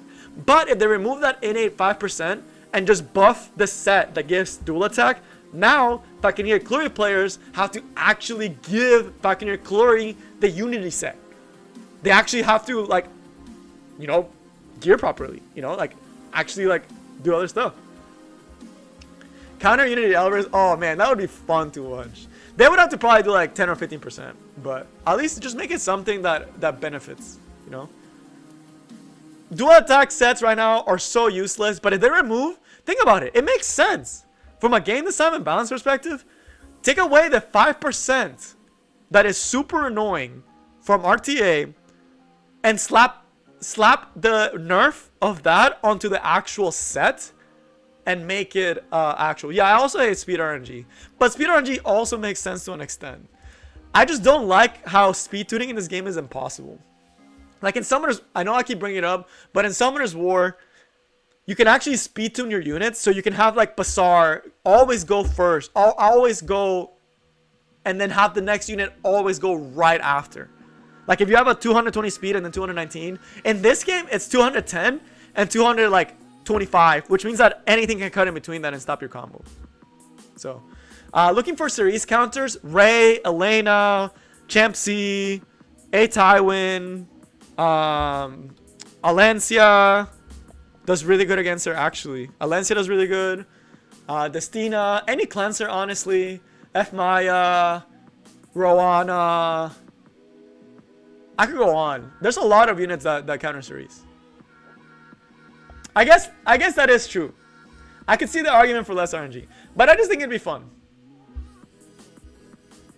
I just think it'd be fun to add it, but I understand the sentiment with less RNG. Yes, that is true. Less RNG does give more power to whale players, to strong. Like, I say stronger, but I'm not trying to say you're bad at the game if I ever say that. But if I ever say someone's stronger than you, I don't mean that they're better than you, as in like they're better at the game. They just have stronger units and stronger gear. Because there are people that are better at the game than me, but are weaker than me. That's a fact. I know this for a fact, because I fight you guys on a weekly basis, and I get clapped by 270 speed landies. And I'm just like, what the hell? And then it's just like, y'all are better at the game, but like, y'all are better in the game mechanically, but not stronger than me, if that makes any sense. Oh yeah, to an extent, Holiday Youthing. Oh, Lilius. Because if you have a fast Lilius, Lilius will always go right after Cerise and remove all the debuffs. So, Lilius is actually really strong counter to Cerise. So, there's another one. Last Rider Crawl, to an extent, is pretty good against it. Vivian is really good against her. Vivian's really good right now. Not gonna lie. Vivian's really strong right now. I understand this one. And I get this one, and this is a video for tomorrow, by the way. I actually think Effect Resistance is the strongest it's ever been. Actually. Right now, the standard speeds, so what tier are you talking about? So we're done with Reddit portion of the video, so let me tag that so I can go back later on, like tomorrow. So we're done with the Reddit portion, right? It was fun. I enjoy going over people's takes.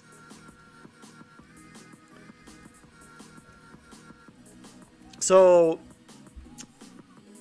looking for counters to Cerise F10. However, that's another video that I will be making. Are you talking in RTA or Arena? Because in Arena, it's actually free. In Arena, it's super free. That might be the video tomorrow, or the other one will be. I still haven't decided which one I want to do. But, oh yeah, F Maya. It's really strong right now. So I guess that kind of can... Oh, Kitty Cat Clarissa. Yes. Darku. Yes. Okay. So let me go first through what you guys have been saying to make sure I don't get it.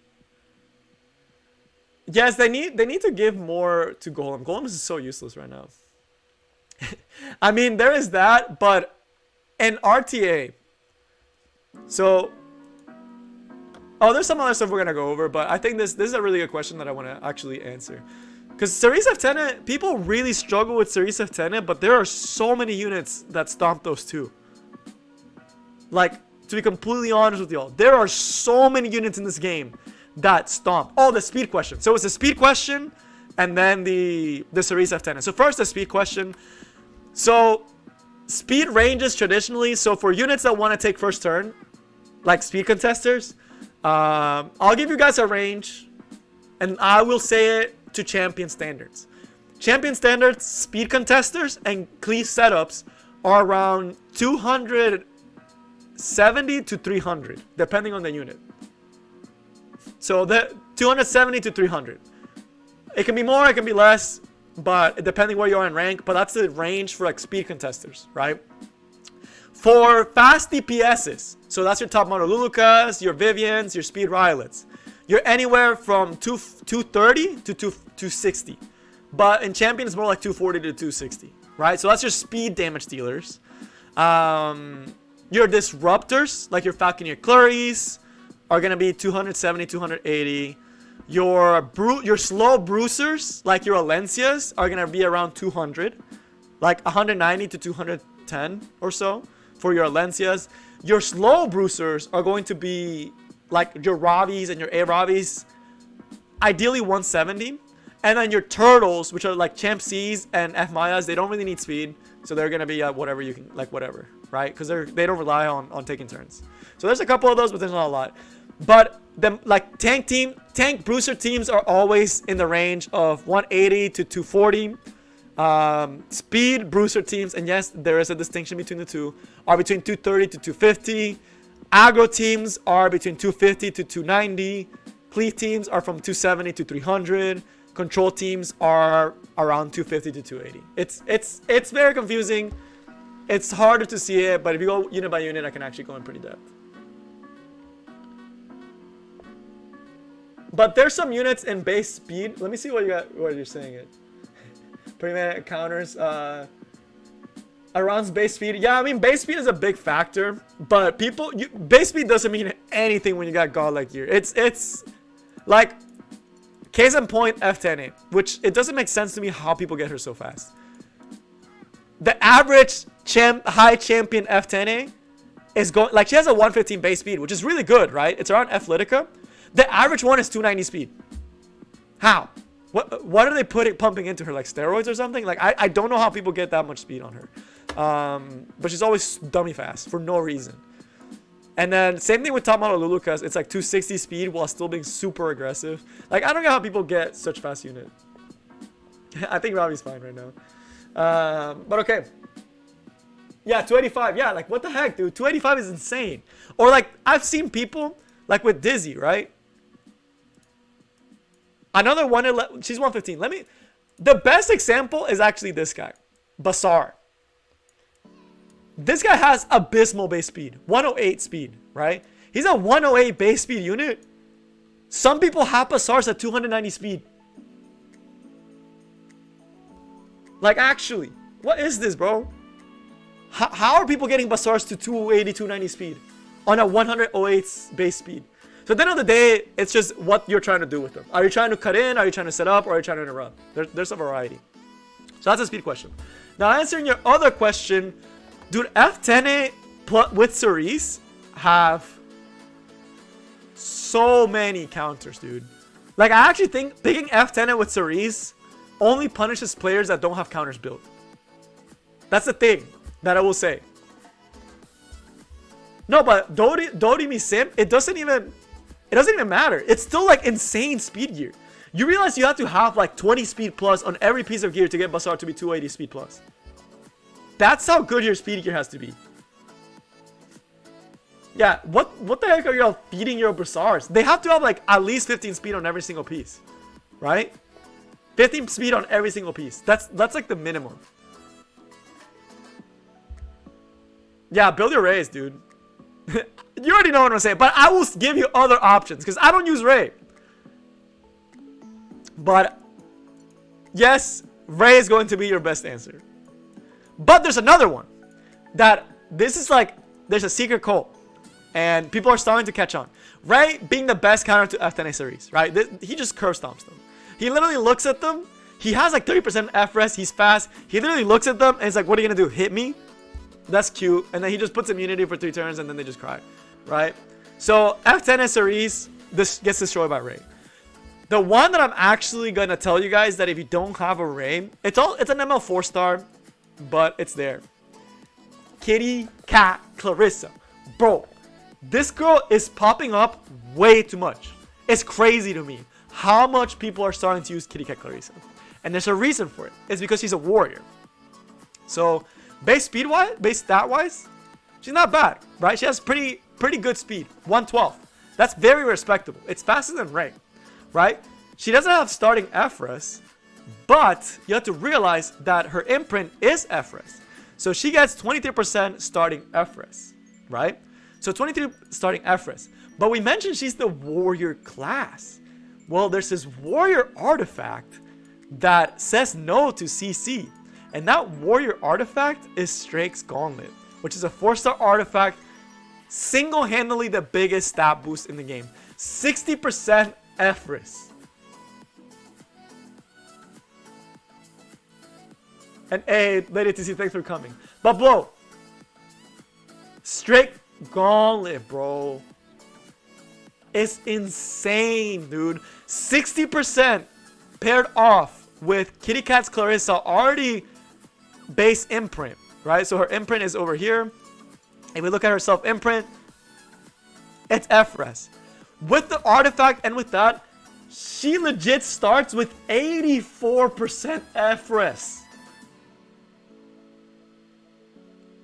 Think about that, dude. Yes, FRS Lilith is really broken, but the gear is insane. But she is fire, which is the only part that sucks. But Kitty Cat Clarissa just literally is just 84% starting FRS. You give her an FRS ring, she's already at 148 FRS. That's just with the ring. Just let that sink in, dude. That literally is just the imprint plus the Strake's Gauntlet, and then an FRS ring already has 150 FRS Kitty Cat. That's what's insane to me. That's what's like, I'm just like in awe at how underrated this unit is. Kitty Cat is definitely just kind of insane for anti-control right now. And why is she insane? She goes right after them because she has decent base speed. She will cleanse everything essentially because it decreases debuff duration, which essentially is a cleanse. So cleanses your whole party, gets immunity for herself, which she doesn't really need, and gives herself an extra turn, and then you can dual attack with your highest attack unit. So not only are you cleansing all the debuffs, you can then attack with your Stene, your SSB, whoever the hell you want to pair off with her, and you attack with your S1 and you dual attack with the highest attack ally. So you cleanse on everyone, attack with S1, dual attack, pop a unit. Just nuts. It's just nuts. It's honestly the best one. Doesn't Bask do the same thing as Ray besides healing? No, Bask doesn't have a cleanse. Does Kitty need Mola? No. She doesn't even need Mola, bro. All she needs is an imprint. If you can get her imprint, you can get a Strake's Gauntlet. GG, you have all the counters to control. Yeah, she dispels. Oh yeah, she dispels. So she's even good against the tanky booster combinations. Because then you can just use this skill, strip their buffs. Just absolutely insane. Dude, this unit, the more I look at her, the more I'm like, why haven't I built her yet? Because she's actually so good. She's so good at countering control. She just has it built in her kit to just literally give a middle finger to control. She literally just says, let me put so much effort as you can't debuff me. Yeah, but not really, because you can just pop it. And like, at that point, what are they picking? Celine, Pleiades, Cerise, and something else? That's crazy. ML4, you can use Clarissa, Godwin. Clarissa's a regular 4-star. It's not that bad to actually imprint ML 4-stars. Most of my ML 4-stars are imprinted. Most of them. There's a couple I haven't, like if you get unlucky. But I've gotten enough BBKs to imprint like 20 BBKs at this point. Holy crap. This game loves giving me BBKs, dude. I don't know why. This game is just like, oh, you want a BBK? No? Oh, here's a BBK. And I'm just like, why? Why are you giving me BBKs? You can just use regular Clarissa for this. Yeah, it wouldn't make sense, right? That wouldn't make sense at that point. So legit just Kitty Cat Clarissa by herself just shuts him down. Of course, Ray, same vibe. The other one, this one is for you players that have insane gear out there. I actually think this is the best variant. If you can get a Lilius to like 220 to 250 FRES, right? If you can get her to be 220 to 250 FRES on your Lilius, you're solid. Solid. Oh yeah, dude, that's literally Smoggy, Cisco. It's literally just like, why don't we give you more BBKs, bro? Like, oh, you want a BBK? Here's a BBK. Same thing with A-Sid, dude. It's just like, oh, you want more A-Sids? Oh, here, you can imprint your A-Sid with just ML A-Sids, and we'll give you one on top of that. I don't know why. Yes, it is very fast. Myth, I've seen it, though. I've seen 220 speed plus Liliuses on insane FRES builds. Don't ask me how. Don't ask me why. If you have the whale gear, she's a good counter. I'm not going to suggest that. There are better, easier options than using Lilius. But just know that it's out there. So, of course, Kitty Clap being a good one. The other one, of course, these are your traditional ones. F Maya is a really good matchup. F Maya, arguably, one of the strongest unit in this game. Dude, the more I go against her, the more I'm like, this unit is insane, dude. This unit's actually so strong. Because this unit is essentially immune to debuffs, right? Because she just cleanses. Every time you hit her, she cleanses a debuff. And gets increased defense, right? She just cleanses debuffs like it's nothing. And the thing about it is you're like, what do they only have one debuff unit? Can she still do her job? Dude, her on Elric Sword, I don't understand how she smacks so freaking hard. Because she's an Elric Sword, you can't lock her down. You don't want to focus her because she's super tanky. So what you're forced to end up doing is just getting hit with Elris every single turn and just getting clapped. And then she comes in with this S3 and just deletes your opponent. This increases 300%, bro. And the thing about it is it checks before you hit them. So if you hit them and they go down to 50 to below 30%, so if they're at 40% and you do the S3, that will still count, right? So it's just an amazing executability. She just deletes units. She's like, oh, get deeded. You just yeet. And she scales fine into Frenzy because she literally scales off of defense. Frenzy has nothing to do with defense. Your defense is still the same. Yeah, you take more damage, but you already have like a ton of defense, right? So her damage is not going down through Frenzy. She's a broken unit, dude. The Provoke is also oddly annoying. Very, very annoying Provoke. Elris Sword Counter Fighter Maya, I think, are actually one of the most toxic units in this game, dude. You just get hella punished. It's just nuts. She's another really good counter to cleave, to control. And then if you want to draft a team, Champ C is really good. Champ C by himself does not counter control. A lot of people think he does. He does not. By himself, he does really good against control, but he will not be control on his own. Control has a lot of damage. You need a team built around him. So if we look at him, Champ C, he does very good, but again, he needs a team built around him, right? If he's by himself, he's not gonna do that. Like he can win, but he's not gonna do that much. So really good overall, but not gonna counter a control team by himself. And I know this because I play against him every day, and I just delete him with like a top model look or an Akali, and then I just go on with my merry way. But it's pretty good, pretty good. But Champ C is still a really good option if you want to build teams to counter control units. What most people do is they'll build like Roana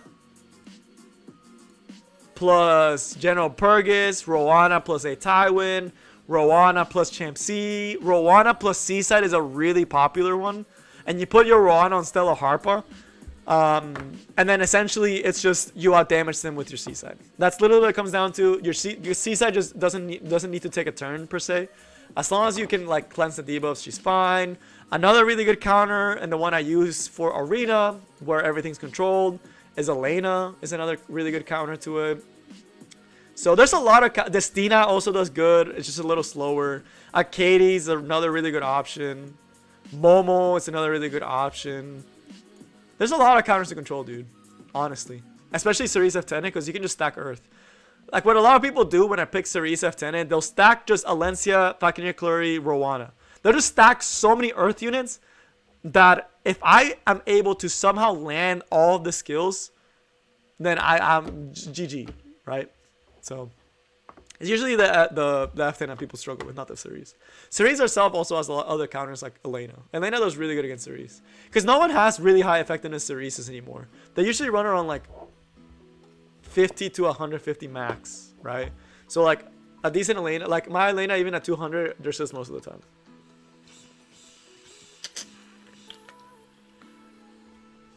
But yeah, it's this Ruel has become a niche counter pick. Actually. Oh yeah, Vivian against Cerise is good. Vivian is really good against slow control teams. So against your Sage Balls and your A Tywins, oh dude, Vivian is insane against those units. She's so good against those units. As far as Ruel, she got Omega Cuck, dude. I own Ruel, and I dropped her one every like 50 games. And she does good, right? Don't get me wrong, she's still a good unit. I still use her for Arena, I still use her for Guild Wars. But she is not the unit she was before. At all. There are still some people that do use her and use her very successfully. She's become a pick that if you have insane gear on her, and you have a really good team built around her, she can be pretty impressive. So she becomes a kind of like he's a pocket pick at this point. Ruel is a pocket pick that if you have a very strong Ruel and you have very good damage dealers that can do a lot, then you can potentially pop off with the right team. But she doesn't do enough. She's a pocket pick at this point. She's just a unit that you pull out and you're like when your opponent commits very hard to single target damage. Like if the opponent is just overcommitted to single target damage and you pick a Ruel and a Stene, they're screwed. They just lose the game because they're not going to be able to kill the Ruel and you can just revive someone else. Yeah.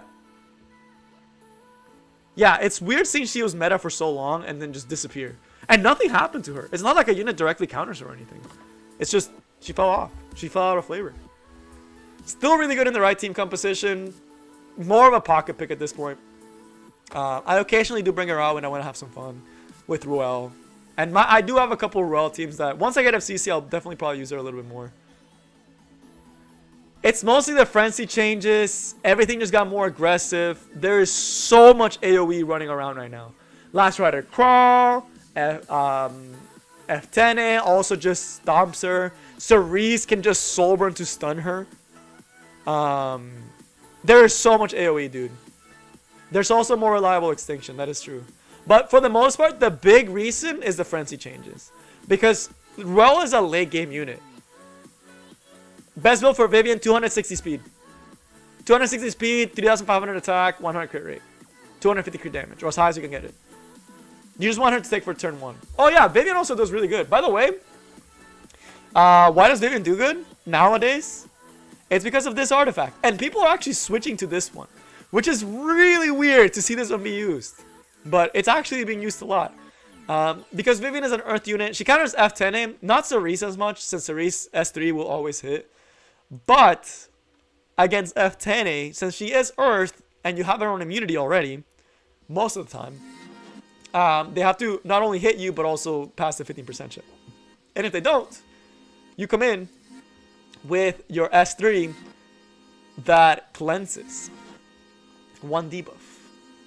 And the thing about her is you have her go right after F10, you cleanse whatever, and you set this up. And it's before, I believe. Yeah, before the skill effect is applied. So you dispel the unable to be buffed, you apply the buffs, and then you stomp. So, pretty nice. Oh yeah, Palladius evens are interesting. They're pretty nice. But yeah, I really want Aether to get a specialty change. I would really hope Aether gets a specialty change, to be honest with you. How to build a Katie, stack as much efforts as possible, ideally 220 plus, and a bunch of health and defense. Oh, haven't I done the boss battle? But yeah, that's as far as well, that's what it be, right? So let me do this for my guild. Also, let me switch since we're not going to do any RTA or anything. Let me switch one of my units build for Guild Wars. Oh yeah, Mursa is also pretty good against control. If you're a little riskier players, we'll use Mursa and General Purgas and Roana. If you really hate FCC, if you hate FCC and not FCC, F10A and Cerise, and you're a gambling man, put Roana, put Mursa, put Rylet, and just like roll that dice, bro. Roll that dice, because if you dodge all the Devos, GG, they lose. So if you like a little gamble. But yeah, no RTA today. Or see me later. Yeah, honestly, I'm gonna be going to bed and I'm just gonna play RTA till I go to sleep. But this will make me not do it since, man, but I can't farm. So for Guild Wars, I'm trying this out. I kind of want to see if I get more wins if I do this. So I still use Stene on my Guild Wars. So I'm gonna do a little switcheroo. I'm gonna do this, and I'm gonna give my Stene proof of valor for Guild Wars. Just for the giggles, bro. Just for the giggles.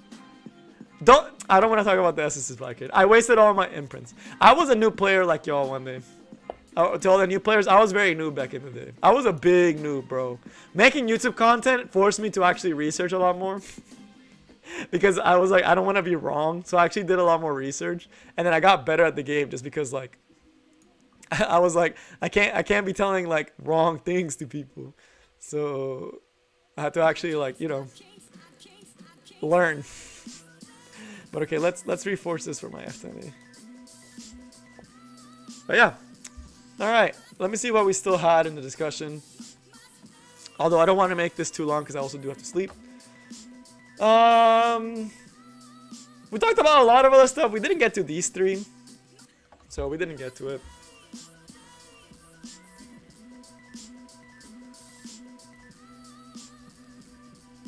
And we didn't get to this one. We kind of did this one. But this will be a video this Tuesday. For Top 5 Tuesday is the video. This will be the video for Tuesday for Top 5 Tuesday. I'll do a top 5, right? So this next week I'll do a top 5 slept on units. That'll be the top 5. So sadly we didn't get to it. Future skins we didn't get to it, although and exclusive equipment we didn't get to it, sadly. But yeah. See you later, Cisco. Thanks for dropping by, bro. I appreciate it. I want the spec change, dude. I want Aether to look like an actual king. Yes, dude. It was the good old days. We had some good times in Epic 7. Champ C is very underrated right now, dude. I really need to finish reforging my Champ C.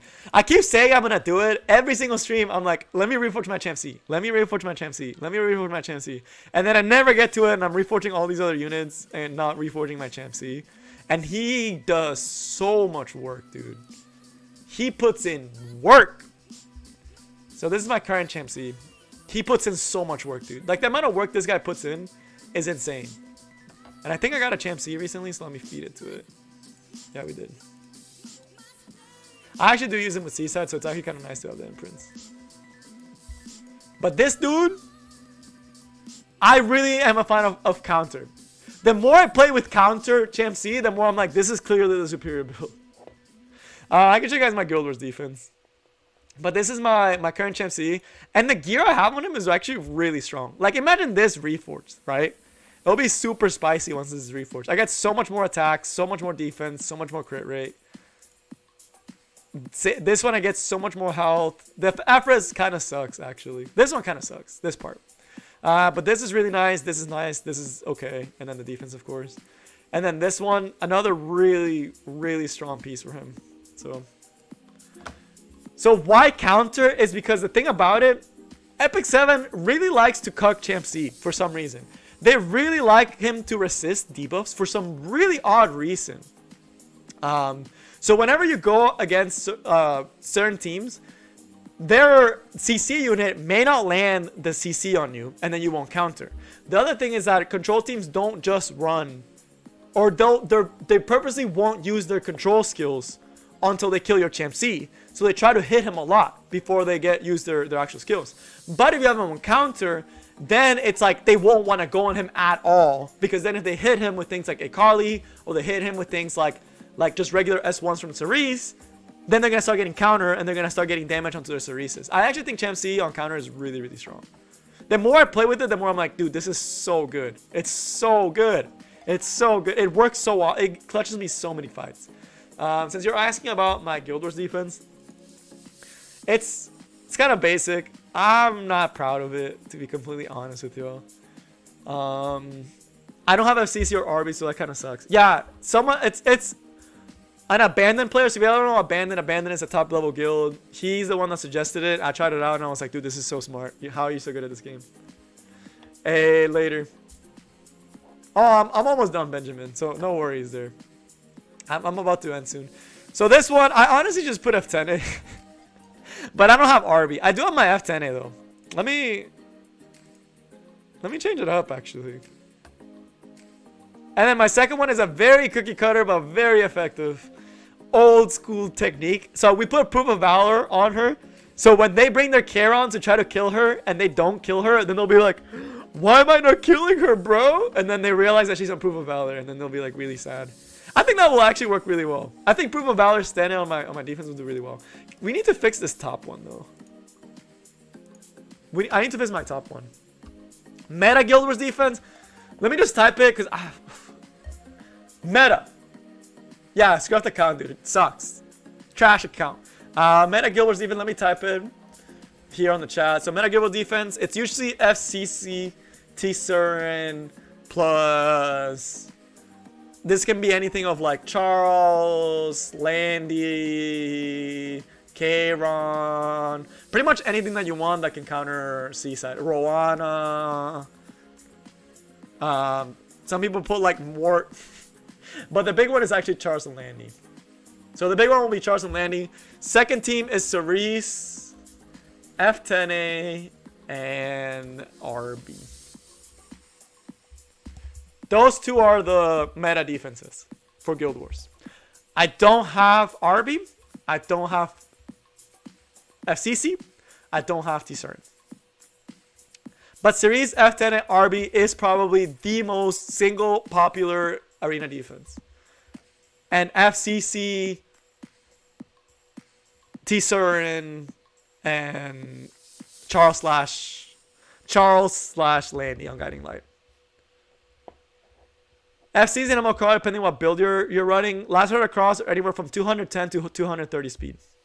FCCs are anywhere from 200 to 240.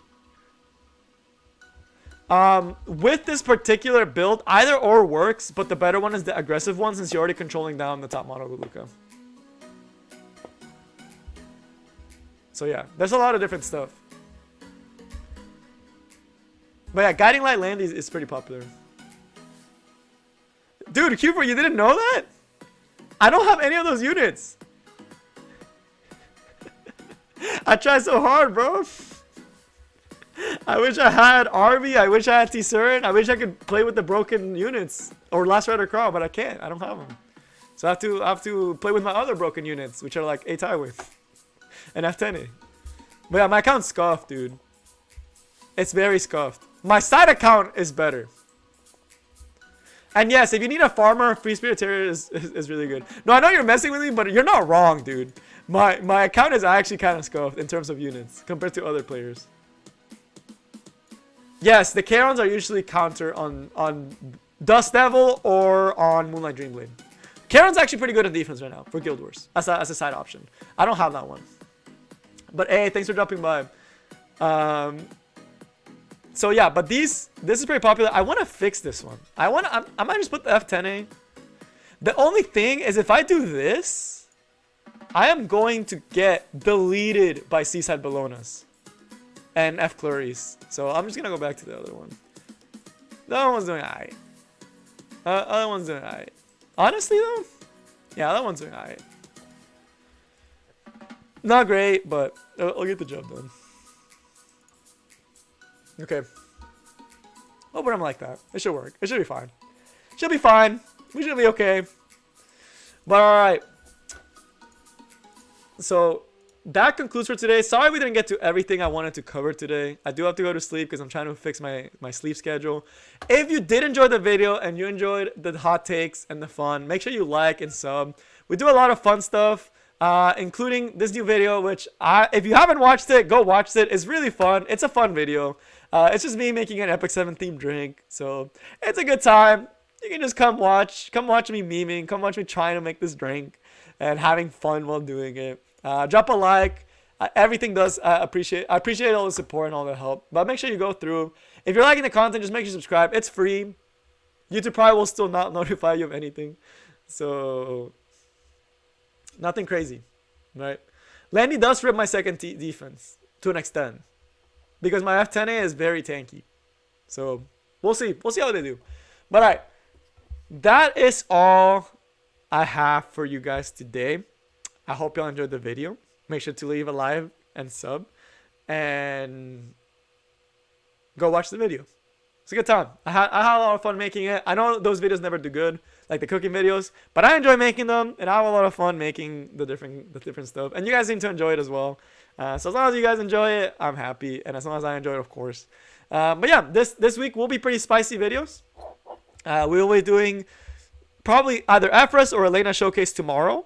And then on Tuesday, we will be doing top 5 slept on units for this season. And then Thursday, we'll see who the new hero is. I think. Or we'll see what the new update is. But yeah, that's all I got for you guys today. And I will see y'all next time. Peace.